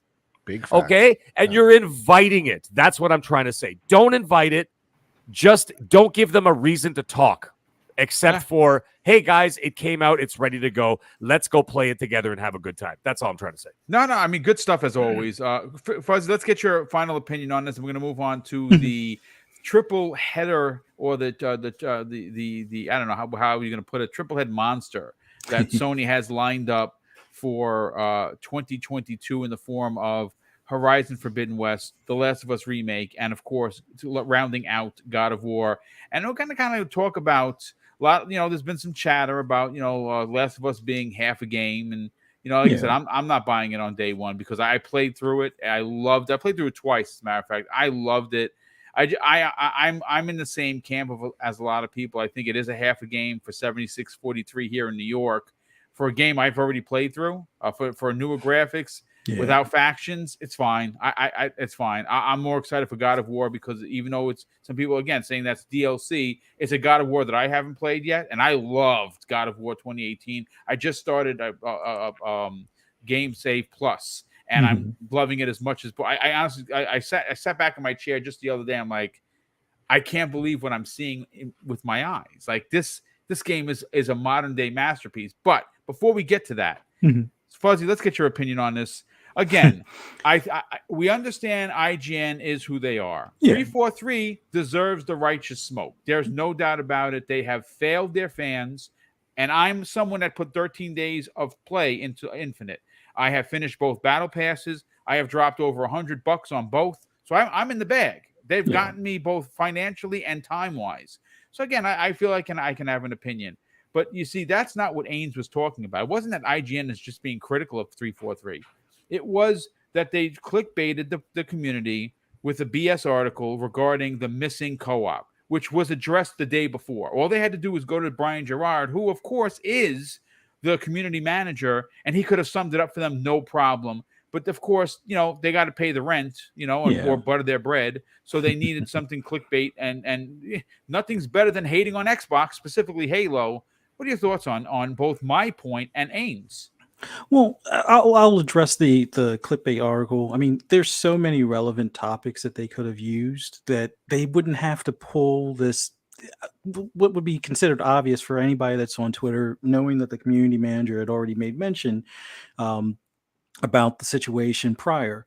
So there is some validity to the article, but the title, they could have just chosen something that was more relevant or more pertinent as far as without having to go that extra mile to kind of like play ignorant as far as not knowing that the community manager made that tweet, a couple of days prior, and try to get as many eyes on that article for advertising dollars and whatnot. I mean, there's plenty of titles or ways that they could have titled it that would have still had the response to get the eyes on it, and probably would have had more of an acceptance of that article as opposed to just people complaining about the article because of the title or just how they treat Xbox in general, which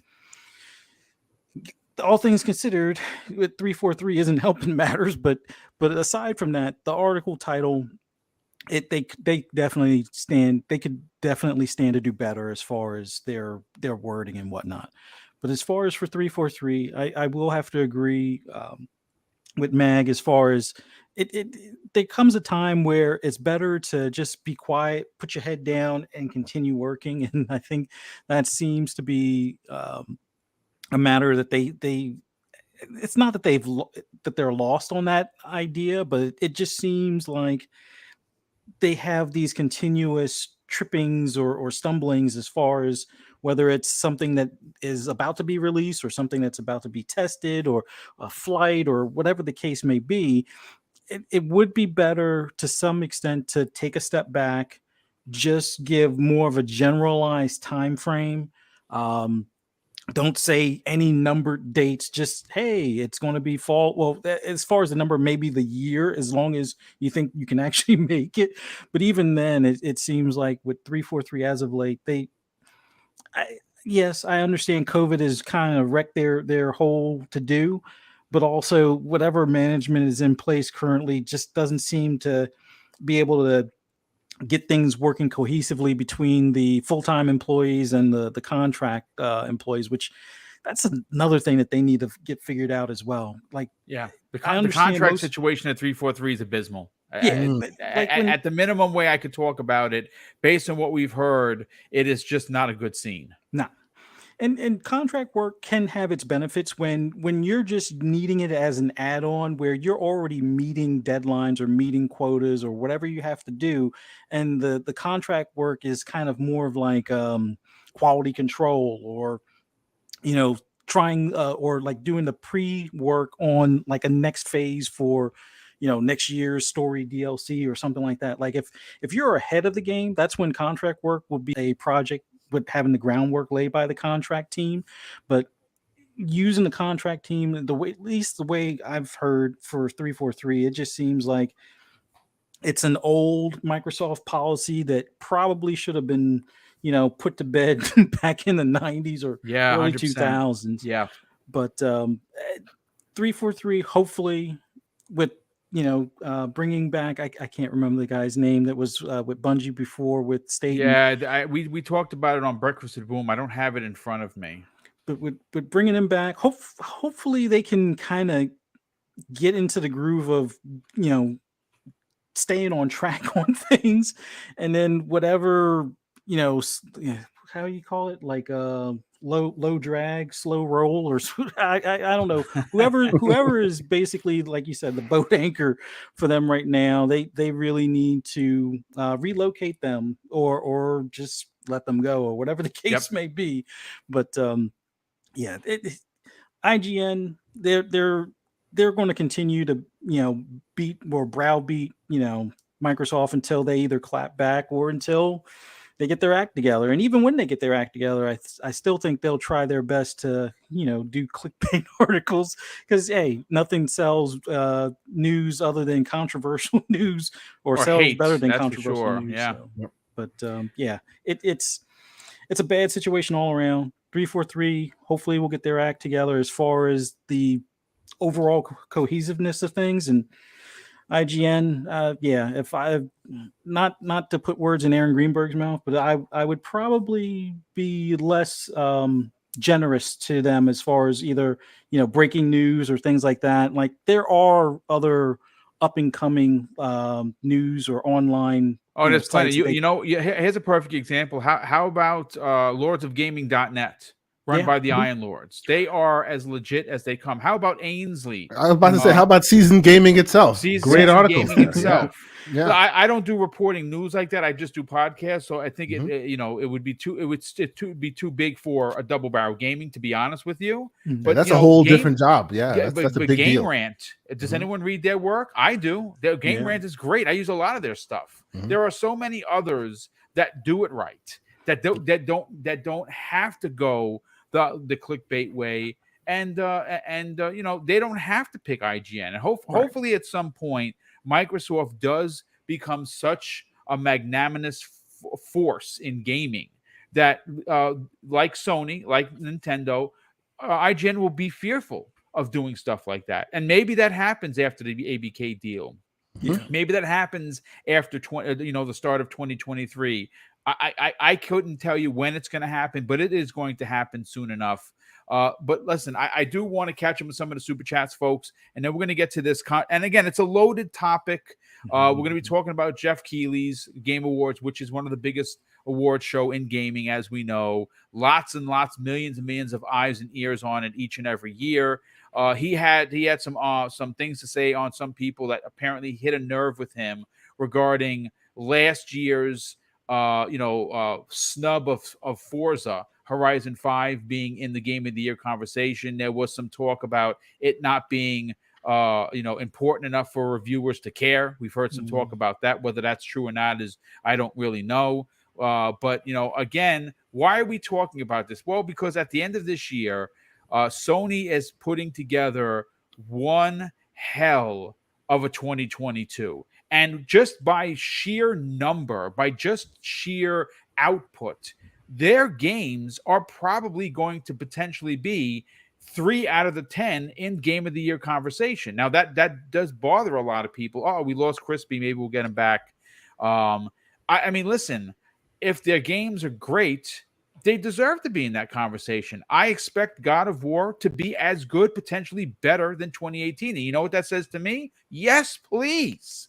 The Last of Us remaster, again, it is going to be an amazing ride. If I'll put it this way, I'm actually jealous of you if you've never played it, because if I'm jealous of Everborn Saga. He has not played it. He has not played it, and now you get a chance to play it in the most best way possible. Right? Horizon, I just started up again. I'm over 10 hours in. I am quite enjoying it. I only had a couple of bugs. I fell through a mountain and lost a half an hour of play, which was a little annoying. But that happens. And I had one other incident where I couldn't climb a ladder. If you don't hit the specific area where it lets you do that animation, you'll just be like flipping around for a long time. I stuck at a ladder for about 5 minutes, and I'm like, no, and I got to go all the way around to get up over here. So again, little pains in the rears, but nothing to the point where, like when I first started playing the game, breaking bugs were just egregious. But I'm back. I'm quite enjoying it. You know how I feel about Aloy, about that series. I've talked publicly about it. Love it. Great game. So I'm quite enjoying it. But let me get to the super chats. A Sith Lord, good friend, generous friend of the program. He is listening to this, folks, while he is on dialysis. Well, man, I hope that goes well for you, brother. I am so sorry you're going through it. He drops a very generous $5 super chat and says, "Thanks, Boom and crew, for giving me something to listen to while I'm at the hospital." And of course, he's on dialysis. So hopefully you get better soon and you enjoy the show. And thank you again for being here, listening, and of course the generosity. Don Otaku drops a very generous $5 super chat and says, "R.I.P. the Netflix Zelda show that got canceled because someone at Netflix leaked it and Nintendo got pissed at them." Is that what happened? That's the rumor. Yeah. Oh my God. Well, that sucks. See, Nintendo, they don't mess around.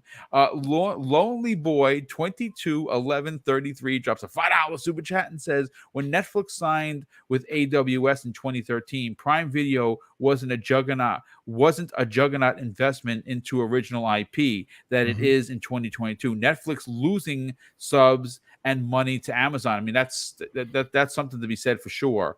Highlander 001 drops a $5 super chat and says, "I think Xbox will really unleash the power of Game Pass when Activision deal is finalized. I see 3 IR 4 B acquisitions in the coming years." Yeah, I agree. I think there's some more acquisitions, and I think they're going to be smaller. I don't see another publisher. But again, I could be wrong, and I usually am when it comes to this stuff because I'm not an investor. Percolator 9000, who's been a member for 4 months, says, "Let's go. Have a great show, everyone." Well, thank you, Percolator. Definitely appreciate you being a channel member and, of course, hanging out with us. Z Black Writer, good friend of the program, great friend of the community. He drops a $5 super chat and says, "I hate everything Sony TV. I hate everything Sony, TVs, consoles, fans, and all the same BS, just different samples." I hear you, man. I'm not going to argue with there. And Danny Passion Official drops not one, but 2 super chats. The first one of $2 says, totally disagree with Crispy Bomb. IGM did wrong. And the second one is, if I have 3 open cases at a courthouse and I got called to court for another crime that I didn't do, so guilty for that case that I didn't commit, dude, I don't know, to be honest with you. Oh yeah, Crispy had to bounce. He had some family stuff to take care of, so we'll get him back next week. Tay Talks, good friend of this channel, and you should be checking out his YouTube channel. He really does break it down. He uses such great ways of explaining some really hard-hitting topics, and that's Tay Talks on YouTube. He drops a very generous £10 super chat and says, "The media is more or less like this. It's because of them and their biased tactics, maybe, that spawn channels like ACG, Maddie Plays, and of course Double Barrel Gaming. Shout out to Asante, Mag, Dutch, and Everborn." Thank you. And he's right. He's absolutely right. The reason why a channel like ACG or Maddie Plays, for instance, or even Double Barrel Gaming, the reason why I got into YouTube was because I used to be that IGN guy. Paid us $30 a year to keep the lights on, as Ryan McCaffrey used to say. I used to be a big fan of Ryan's. And then he kind of changed, and I didn't like the way he did his business anymore. And I moved away from big stream media because I didn't like the way they were treating Xbox. And, I went to YouTube, saw, how people were doing things, and actually got on a guest on Mooch's show on Friday evenings, Crossfire, and I became a channel member, and that's how the history is, folks. But let's get into this last topic, ladies and gentlemen. Mag, I want to go to you first because I know you got to get on out of here. Yep. But here's the thing: last Friday, there were a lot of chatter within the community. Now, some of it was fanboy rhetoric, which we don't talk about here on this channel. No one really does here on this panel.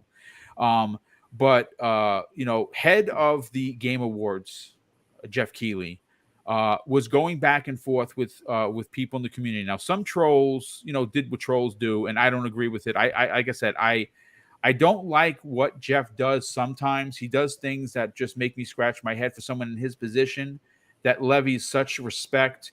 He gets himself in trouble by doing fanboy things. And like I said, I know he's a Sony guy, and that's awesome. No one is saying he shouldn't be. He absolutely should love who he loves. That's okay. But when you're in a position that he is of power, and I think that you do have a certain responsibility to just let stuff roll off your back, kind of like a duck with water. And that wasn't the case this Friday. He went back and forth with people that apparently hit a nerve regarding the date for last year's, the last date for entry into the Game of the Year conversation. And one of the games that were left out of the conversation, of course, was Forza Horizon 5. And at that point, they had hit over 13 million people that actually touched the game. It got record reviews on Meta.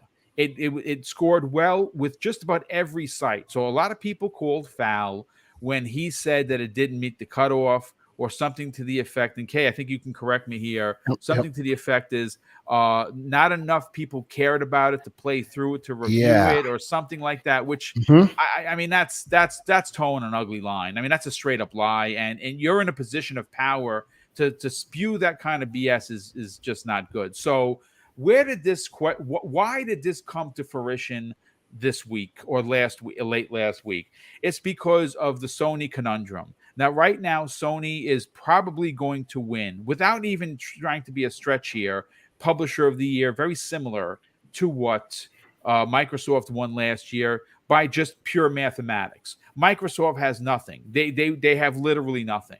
And Sony has, well, Gran Turismo 7 and Horizon Forbidden West, which respectively had an 87 and an 88 meta, right?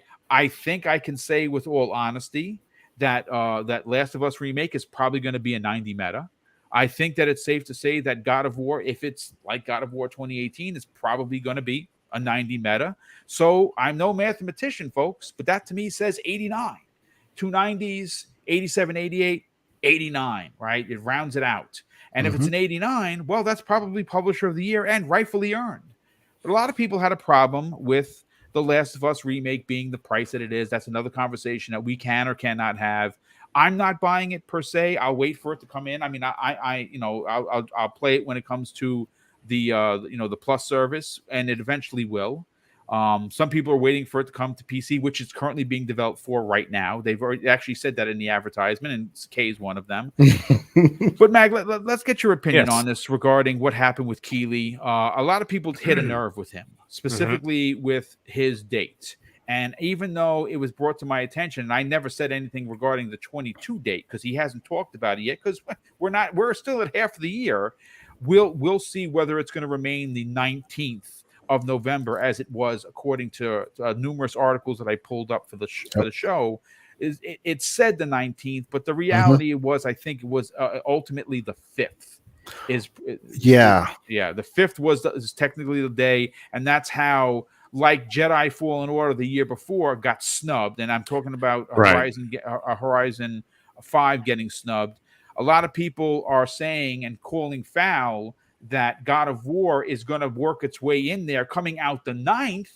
Well, think about that, right? Just a quick aside. Think about that. When did Forbidden West? When did Horizon 5 come out? November 9th. November 9th. That was the official release date. No. When is God of War coming out? November 9th. November 9th. Yeah. So the question remains: will that question of not enough reviewers gave it enough of a review to make it to get into the show? Will that be levied here? That's where the smoke lies. And please, that great way to paint a much better Picasso than I did. Mag, take that question away. What are your thoughts into a lot of people's concerns whether or not, because people call it the Keighleys, but the reality, we've seen other people call it the PlayStation Awards. Well, let's face it. No matter which way you look at it, no matter what color you wear, what gang you're in, it doesn't look good. It looks, you know what I'm saying? It's not a great look. Like, it's pretty, you know what I mean? Like, I mean, if it was anything else, if it was any other company, any other game, you'd be like, okay, well, you know what? Maybe he heard the criticisms over the last few years, and therefore this year he decided to change it to this date, right? The cutoff being this date because of the criticism of the last couple of years that he's faced because of games like Jedi Fallen Order, games like Forza Horizon 5. I keep getting them mixed up. Anyways, you could say that is he could say, they'd be like, guys, it's got nothing to do with God of War. It just happened that, we heard the criticism of the last few years or whatever. But because it just happens to be God of War, right? It is so painful to like, oh my God, like, dude, you have any? You could have waited till next year. Give him the benefit of the doubt. It's hard to give the benefit of the doubt because of what specifically the game we're talking about, right? And because it would literally be the only contender to Elden Ring, let's say, for the critics, for Game of the Year, right? Whereas everybody basically said, what did everybody say in like March, guys? And in April and in May, when we didn't know when God of War. My Game of the Year hands down would be Elden Ring. That's right. Now, funny enough, mine was too until Horizon Forbidden West. Horizon Forbidden West, I'm now 30 hours in. I think at 30 hours, I could safely say that the game that I have a basic idea of how I feel about the game. It's such a. I mean, I could gush about it, dude. Yeah, I could gush about it for an hour for different reasons. The open world, the way you could discover things. It's just like, oh wow, look at that. That's really cool. Let me go check that out or whatever, right? Whereas a lot of times I'm like, I'm just going to go from A to B, A to B, A to B. I'm going to put it on mute and listen to podcasts while I do all the side quests. This is not the case here. Anyways, I don't want to get into that. But the point is that it's just a bad look, right? And the thing is, at the end of the day, it's not going to affect anything because you know what? Sony's still the market leader, even if they're not selling as well as Xbox has been over the last like several months. They're still the market leader in terms of mind share, even though Xbox is slowly taking it away. But it's still there. And when you release a game like God of War, it cannot be ignored. I also think, and I hate to bring it up again because I brought it up earlier, is that I do believe that at the end of the day, Keighley, he may be in a position of power, but he's also still in a position of growing. And being in a position of growing, I think he still needs to chase the clout, and the clout not for personal reasons. This is business reasons, is because he requires the clout so that he could get more advertising revenue for the show. Right? Because the big players, the guys who will give you $1 million a minute for advertising space are not going to do it unless the big blockbuster games are in there and everybody's tuning in. So I think at the end of the day, he has to also look at it from a business point of view and say, I need the clout. It's going to look bad, but I need the clout. And therefore, that's where I'm going to get the Amazon advertisements and whatever else, right? Well, check this out. I want to add to just Phantom Kraken in the chat. Add something really good to, and I like you to run with it, Mag. He says Jedi Fallen Order came out November 10th, and it was snubbed. Death Stranding came out November 8th. It was nominated. Just saying. Yeah, well, see, like I said, there are obviously things that line up, okay? And it makes it look so bloody obvious. Yes, everybody's going to have a bias no matter what. Okay, that's just the way it is. That's like saying you watch a baseball and you don't have a favorite team. No, I like all 30 teams equally. No, you don't. Shut up. You like one team. But to be fair, Mag, it's not about us having a favorite team. It's about the umpire having a favorite team. That's the problem. That happens too. That happens too. Hey, anybody watch soccer? I'm sure some of you UK guys in the chat. Okay, when Ronaldo fouls somebody or he throws himself face down to the ground, guess who gets the benefit of the doubt every single time? Ronaldo gets the free kick. When Tom Brady runs to the to the referee and goes, "He touched me," there's always a 10-yard penalty against the defense because it's Tom Brady. Okay, guys, Sony is the Tom Brady and the Ronaldo of the gaming world. They could say whatever they want. They have the clout to do it. They have the history and the pedigree to do it. And that's why they get away with this stuff. I'm not saying it's right or wrong. Go ahead, call me a pony, anybody, but I'm not. That's not what I'm saying. It's called reality. According to the Truth Serum in the chat, who's no longer here, he says, "I'm out. Be better, panel." Ooh.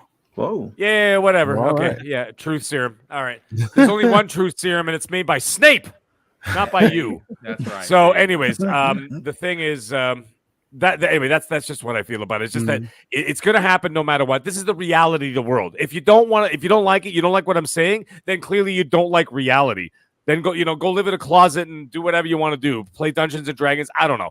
Whatever the hell you want to do. But the point is, that is the way of the world. And the thing is, Keighley, at the end of the day, is still going to be chasing that clout because he wants the bigger advertisement revenue. And then the only way to do that is by having games like God of War that has all the press right now because you've got nothing from Xbox out there to battle it.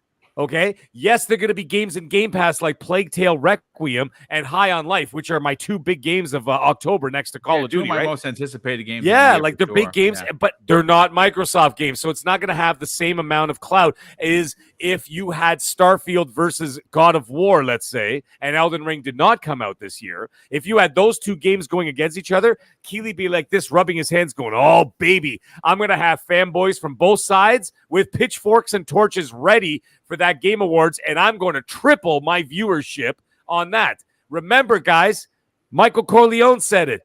It's not personal, Sonny. It's business. Yeah. It's all business. Okay? It's business. And if you don't know what business is, that means you don't know anything about business. So therefore, the point is that he's doing it to get people riled up, to get people in there, and to get butts in the seats and eyes on the screens. Okay, because he's there to make money, because long after it's all done and said and done, and you forget about who Geoff Keighley is and everything, he's going to be sipping Mai Tais in a $20 million mansion. Cliffy B, everybody makes fun of that guy now, but guess what? Cliffy B has millions and millions of dollars from his past exploits or whatever, and all the things that he's done. Same idea. The point is, they're doing it for money, for their families, for themselves, for whatever. But then and the only way to do that is to to open the doors to these things. I understand Forza Horizon 5 had 13 million players at that point. Now here's an interesting. Sorry, I'm gonna forget that point. I gotta bring up one last thing. Sure. The one thing that they could do about God of War is that God of War can be finished in let's say if you're a reviewer, not us, a reviewer can finish that game in a day and a half. Yeah, maybe Most 25 likely. hours, give or take. Right? They could easily finish that game in a day and a half because, when they do these reviews, they just do these big, long marathons, whatever, right? That's why it'll be established at that point by moving the date by about 10 days. Or is it 10 days or 12 days, whatever it is? The 22nd or the 19th? Well, no, it's again, 19. on They paper, didn't move it. On paper, it was they didn't move it, but yeah, okay. on paper it was the 19th, but on the unofficial count was the 5th, supposedly. Yeah. Okay, all right. So the God of War is the 9th, right? That gives you 10 days. That gives 10 days of Metacritic. That gives 10 days of clout. Exactly the same length as for Forza Horizon 5. Yeah, Forza Horizon 5, yeah. But I think that God of War could easily be finished well before Forza Horizon 5. Oh, of course. Yeah, of course. 100%. Right? And so what I'm thinking is by then it'll already be established, just like the 2018 God of War, where everybody was saying, God of War 2018 cured world hunger and all this other stuff. It stopped all wars. Everybody stopped fighting and they put everything down and played God of War. Actually, it was a parent simulator, boy. Right. Parent simulator. It saved relationships, and so like they did, and all these things. But by then, those legends will start spreading again, and therefore it'll be, like I said, it'll be the talk of the town because there is nothing going against it in terms of that. Now, obviously, Call of Duty Modern Warfare 2 is going to destroy everything in sales. I don't care about Elden Ring. I don't care about God of War. That ain't gonna be nothing. Call of Duty's just going to be like, hold my beer. Here's 45 million copies in the first effing day. Okay? They're going to destroy everything. So but that's not what's going to be talked about. What's going to be talked about is the God of War. And of course, everybody's going to talk about the story, this and that, and the spoiler reviews. There's going to be spoiler discussions, all that. This is what Keighley wants. And now Keighley wants it there because now you've got the blockbuster. Now you've got the Apollo Creed versus Rocky Balboa. You've got Elden Ring versus God of War. This is the matchup he wanted to get people tuned in because the people who hate Sony are going to be going for Elden Ring. The people who love Sony are going to be going for God of War. It is a match made in heaven, and it's something that's going to make him a lot of money, and that's what I see. Hey, real quick, some breaking news regarding Halo. The Halo official 343 channel just announced that with the hashtag Halo Infinite Campaign Network co-op flighting on the horizon, join us tomorrow for a live stream. We'll be previewing what is coming and chatting about what you can expect. It all starts at 1 p.m. Pacific time, both on YouTube/Halo/live and on Twitch.tv/Halo. Just to give you folks an update. But Keisante, please, why don't you discuss what we were talking about on the phone the other day regarding the regarding this comment about not enough reviewers found it worthy or So okay, and for the record, I am in almost 100% agreement with Mag. It's business. It's not much more, but the narrative builds and builds and builds, and that's also bad for business. And I honestly think like you'll see Keighley go and he'll do like a Spaces. You'll see him like do a thing and ask me anything. Like some people think it's clout, and it is clout, but it's as Mag is saying, because clout is good for business, right? It's all about the business. It's all about what ends up in the dollars and cents at the end of the day. I honestly think that he is not at Keighley is not at fault here, right? It's just he has allowed this narrative to grow and fester to a point where, much like 343 getting smoke that might not be righteous, people go, but he kind of deserves it. You know what I mean? The same exact narrative is building here, because on many occasions when you could have kind of made the executive decision to kind of give the appearance of fairness, you let it sit, right? And now when it appears that that pendulum is swinging against your preferred platform, now we have to come out and have a conversation about it. So it's building that narrative. Whether it's real or not, it builds that narrative. My problem here is not necessarily the whole thing with Geoff My problem is with the institution and with us gamers, because let's be absolutely real here, okay? It is the Keighleys, or it is, people call it PlayStation. It is not the Game Awards. That part, the THE before it, is what triggers me. It's great for the great show that they're going to put on, all the awesome trailers that you're going to see. That's awesome. But as long as the decision of awards being doled out and who is worthy of nominations has a business tinge to it, it should not even be a factor in the equation. And when it is insulting. It is insulting to gaming in general. And we as gamers, all of us, PlayStation lovers, Xbox lovers, PC only, we all should be standing side by side and saying, look, either it's fair and even and everyone gets a shot so we can see what's best and what's not, or throw this stuff in the bushes, as the Iron Lord would say. Yeah. You know what I'm saying? Either it's even keeled and then we all know, oh, this was it. Everyone got their chance and this one won, or just throw it all away. Because what you're doing there is you're kind of you're insulting and you're demeaning. Oh, let's celebrate gaming. No, let's celebrate what's popular, what can keep butts in seats and make sure we get more money. That's what's happening here, right? And that's where I get upset. It's not about whether God of War gets nominated or not. God of War probably deserves to be nominated. It's going to be an amazing game.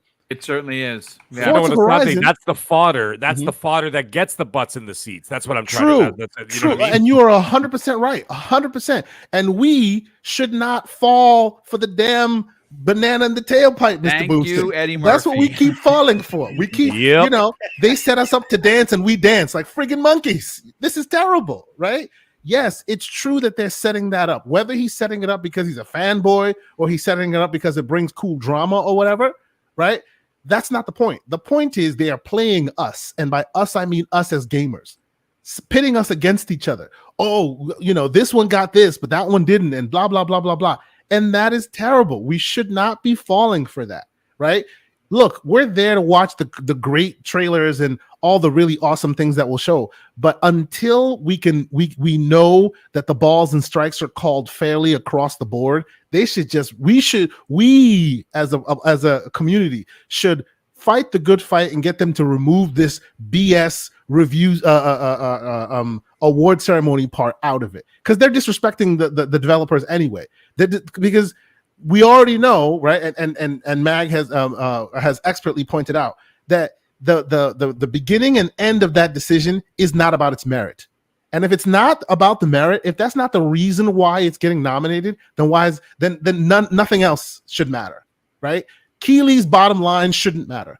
He's explained it in the past in a way to say that he's trying to make Hollywood and the rest of the other other entertainment environment notice that gaming should be respected, and as such, that's why he tends to lean in the cinematic direction.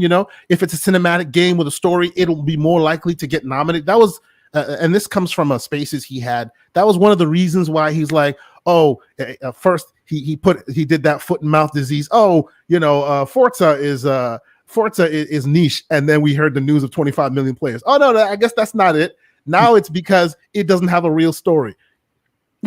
Whatever the reason may be, you can say he's this, you can say he's that. All of that is fair game.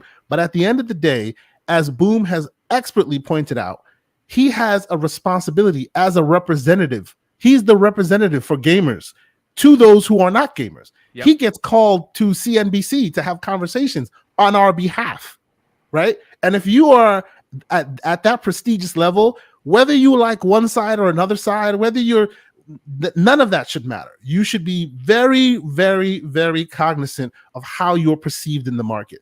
And he talks a good game, because every time the show starts, it's about, hey, we're here to celebrate gaming. No, they're not. They're here to celebrate the cinematic experiences that potentially would get non-gamers to notice them. And that's not the same. That's not fair. That's not, you know what I'm saying? That's where I get irritated with this thing. That's why I refuse to have it called the Game Awards, because it's not the Game Awards. It's Keighley's Game Awards. It's his thoughts on what should be highlighted and what shouldn't be. Correct. Right? Yeah. The same thing to that point of right now. Forza Horizon 5 came out last year, exactly the same time what do you call it? God of War Ragnarok will come out this year. Same day, right? But there is no doubt in anyone's mind that game will at least get nominated. At least. Yeah. Right? And what was the reason for Forza not getting nominated? Back then it was because they need, and this is directly from Keighley. It wasn't about the date, because people thought it was the date. It wasn't about the date. They're all 19th cutoff, but they gave them till the 5th to submit all the potential reviews that they wanted to nominate for an award. And by the time between the 5th, because I think the 5th was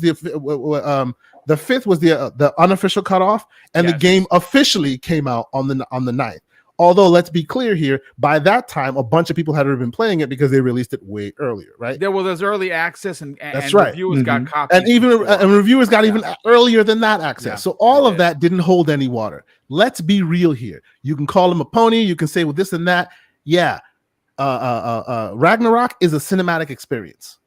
And because it's a cinematic experience, they can sell that to movie makers. They can sell that to Netflix. They can sell that to Amazon and have ads and have all of this stuff and use that as a stepping stone to get more, to get Hollywood involved, because it's Ragnarok. Look at it. It's like a movie, right? Whereas Forza's not that, which is fine. But then don't call it an award show, because the minute you do, you're disrespecting the hard work these people have put in to making the greatest racing game of all time. But it doesn't fit your narrative, so it doesn't even deserve to get mentioned. That's where my problem is. And we all of us should be equally as upset about it, because today it's your favorite game, tomorrow it's mine. Right. We should all be upset about it. That's what I think. And last thing, that is the reason why when somebody like the Wandering Dutch puts out a community game showcase or whatever, all of us, PlayStation, Xbox, who cares who you are, we should all be standing behind him and pushing it as much as we can with the views and the support, because we need another service, another award show that has no hands in anybody's pocket. That's just there to literally do what they said they're going to do, which is hand it out based on merit. That's the one we want, right? So if this guy's not doing it, let's keep him there, because we enjoy the flashy, trailers and this and that. And let's find another source that actually is there for the purpose they say they're there, which is to give the games the merit they deserve. And that's not the Keighley's. Yeah, I mean, wow. I mean, I feel sorry for you, Fuzzy. You got to follow that, because I apologize. Both Mag and him. This thing animates me. It's been bothering me for a long time. I apologize. But we're on the same page, and obviously, Fuzzy, you're gonna attack this, and this is the last topic of the show. I want to get your opinion on this. Keighley is not shy to criticism. He gets himself, and I've said this multiple times, he gets himself in trouble because he gets, someone of his position has no right getting in the midst of console wars. You are supposed to like Keighley, like Kayasante just said, Keighley represents all of gaming. You can't. He has his favorites. There's nothing wrong with that, folks. It's okay for him to be a Sony fan. Nothing wrong with that. But when you start your show off with we're here to represent gaming, and you see the kind of shenanigans that goes on, that is where a lot of people have problems. What are your thoughts on that? Well, I definitely want to agree with Kayasante on what he was saying as far as finding an alternative to the Keighley's awards. There are other venues out there like the BAFTA awards and DICE and so forth that actually they position the awards at a better time, so that way you can give the whole scope of the year in the following year, as far as like from let's say the beginning of 2022 to the end of 2022, any game that came out gets awarded in 2023, like early part of 2023. This whole deal is basically I won't say a marketing scheme, but it is a marketing ploy, so games can sell during the holiday with that game of the year edition sticker or something along those lines on the box, as well as appeal to like what Kayasante was saying, appeal to the the film industry. Like if you haven't noticed how he keeps on trying to attract celebrities from Hollywood on his Summer's Game Fest as well as the award shows, then that should kind of give you an inkling of the direction where he would like to take it. But for me, I would prefer an award show where it's based on the actual gamers making the choices. I don't always agree with the critics, and most of us tend not to agree with the critics on some of our favorite games. So an awards show or series that basically is around the people's choice, I guess you could say, would be a preferred method. But the whole thing with the year, I was there for all of that nonsense that Keighley was spewing last year, where the game had the 4-day early access as far as Forza Horizon 5, and that wasn't good enough. And then it officially was released before the cutoff. Well, no, but the people reviewing it had to review it or were able to turn in their submissions a week early, and nobody felt like changing their selections, I think, was what he finally landed on as far as his excuse. But as far as God of War, I'm not surprised with the controversy that's spewing over what appears to be an extension, although I guess it was in place last year. But all in all, it was to be expected, like especially after Jedi Fallen Order got ignored, and I think even Assassin's Creed Origins and maybe even Odyssey, for that matter, got ignored in previous years. So it's whatever game he doesn't really feel needs to be in that included in that is not included in that. I mean, yes, we said our criticisms about Halo, but as far as Halo Infinite with the story, should that be considered as well, since that came out after the cutoff from last year? It should, but it won't be considered either. But if anything, he should just keep himself as being the personality that does the intros and things along those lines, and let another PR person handle the public face, or the basically the PR to make sure that it's a all inclusive, all platform inclusive show, considering that his bias does show quite often for a particular platform. But all of that aside, I'm for what Keasanti said.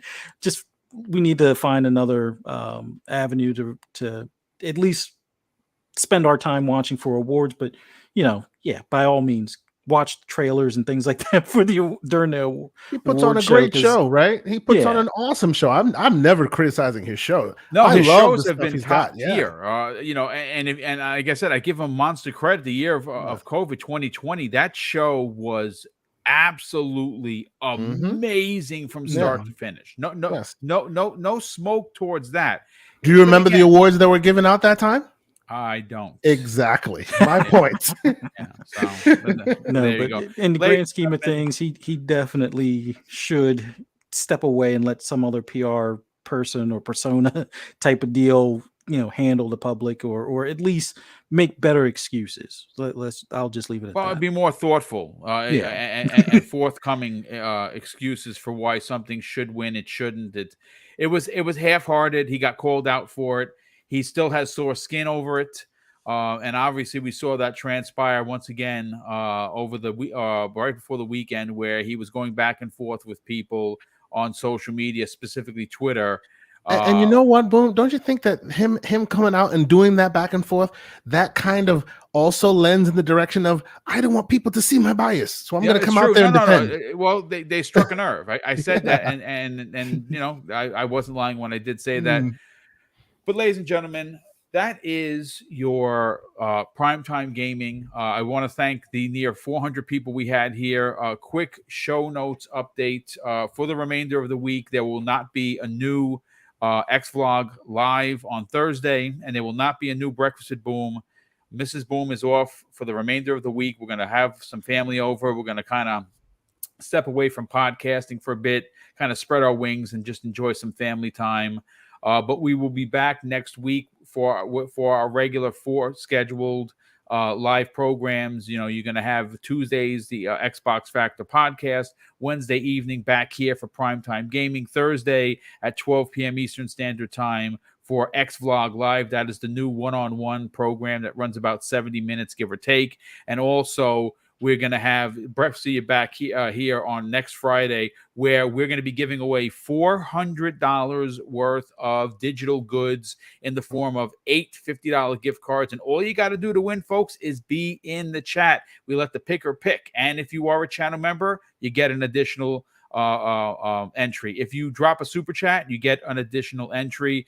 And we do welcome our international gamers. If you win and you are outside of the US, we will get you your $50 gift card. We will pay transfer fees, taxes, and denomination transfers from one currency to the other. We pick up everything. We do not ask for anything. And speaking of not asking for anything, just an update. I have not been contacted by YouTube yet, but someone is impersonating Double Barrel Gaming on YouTube. They made a Double Barrel Gaming channel without spaces, and they used my picture. And they're asking you to send them $150 to get your winnings of an Xbox Series X. Obviously, that's not me. Wow. We've reported it to YouTube securities.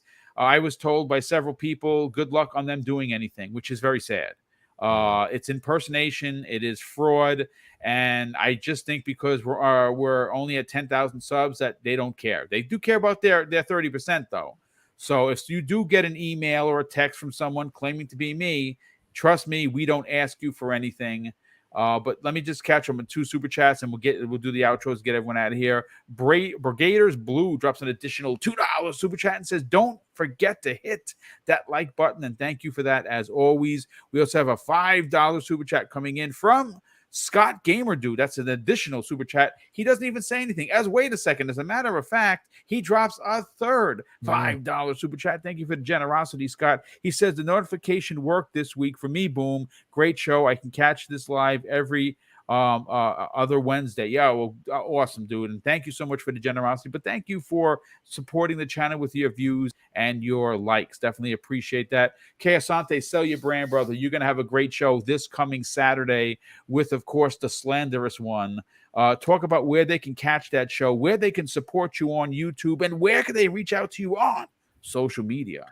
Yes, sir. Yes, sir. Thank you guys so much for being in the chat today. It was by and large a lot of respect. We had some testy topics. You know, we had a little bit of spice, but people kept it all in stride. Yeah. You know, appreciate that. You know, great panel as usual. You know, bringing the really hot information and the good voices. I really always appreciate it. TKO Asante on Twitter, Xbox, PlayStation, everywhere else. I will be having the myself and Mr. Everborn Saga, who could not be here this show. We will be having a show this Saturday, and I will already preemptively tell you that he insisted that I call the show "Charge Them More." So you know what we will be talking about. I love it. We'll be talking about value. Let's just say that. So if you appreciate, I tried to channel Mr. Everborn Saga as much of the slander as I could. Nobody does it like that man does, and we're doing it this weekend. We're talking about the inherent value of gaming, how much you're paying for your games, how much you want to be paying for your games, how much you're justifying the price you're paying for your games. It's going to be an interesting conversation. That is Saturday, the Gaming Circle podcast, 10 a.m. Eastern Standard Time. You know, follow me on Twitter. You'll see when it's going live because I always like to send folks notifications. We have a lot of fun in there. A lot of you guys in the chat, we always see on the shows as well. So we appreciate the continued follow and the support. You know, Mr. Fuzzy Belvedere, we're gonna have to get you back on the show. It's always great to have you on. We're having some interesting conversations these days. Since the news gods don't throw so much at you, you have to kind of stretch to find something. And sometimes you hit a nerve that just goes, yeah, this is gonna be a righteous one. So I'm looking forward to Saturday. Yeah, good stuff, and they're on the march to 1K, folks. Yeah, we're close. We're getting there. Super important to support a dude that really does a great job talking about gaming, does not use clickbait for any of his things. More importantly, Kay Asante, even when there is a conflicting part where conversation is had one way or the other, he always does it professionally. So if you really want to continue to hear his line of work, please get over to the Gaming Circle podcast on YouTube and subscribe, and let's push them past 1K. And someone else who deserves the the praise or the flowers, as the kids call it. Fuzzy Belvedere does a great job, not only on this show, not only on Breakfast with Boom, but on many panels, on top of being a content creator of his own on his own YouTube channel. Fuzzy, sell your brand, brother. Tell everyone where they can subscribe to your YouTube channel if they want some skill-based opinions on racing, and more importantly, where could they reach out to you on social media?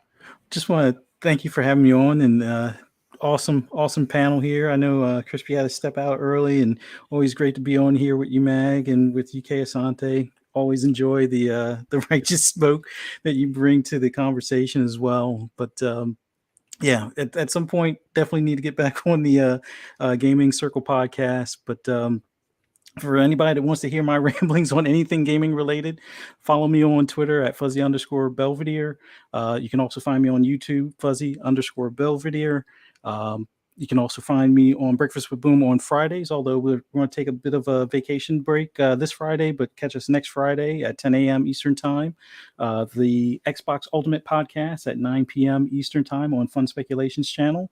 The Shop Podcast on Saturday at 9 p.m. Eastern Standard Time on PTK Blam's channel, and on FSP on Fun Speculations channel at 10 p.m. Eastern Time on Mondays. Thank you so much for having me on. Absolutely. And real quick, big shout out to Phil Spencer, head of Xbox or head of Microsoft Gaming in the chat. He says, good night, guys. IGN is done. You've heard it here. Breaking news. Phil. IGN is finished. Thanks to Phil Spencer. Ladies and gentlemen, thank you so much for being here. Last super chat of the day.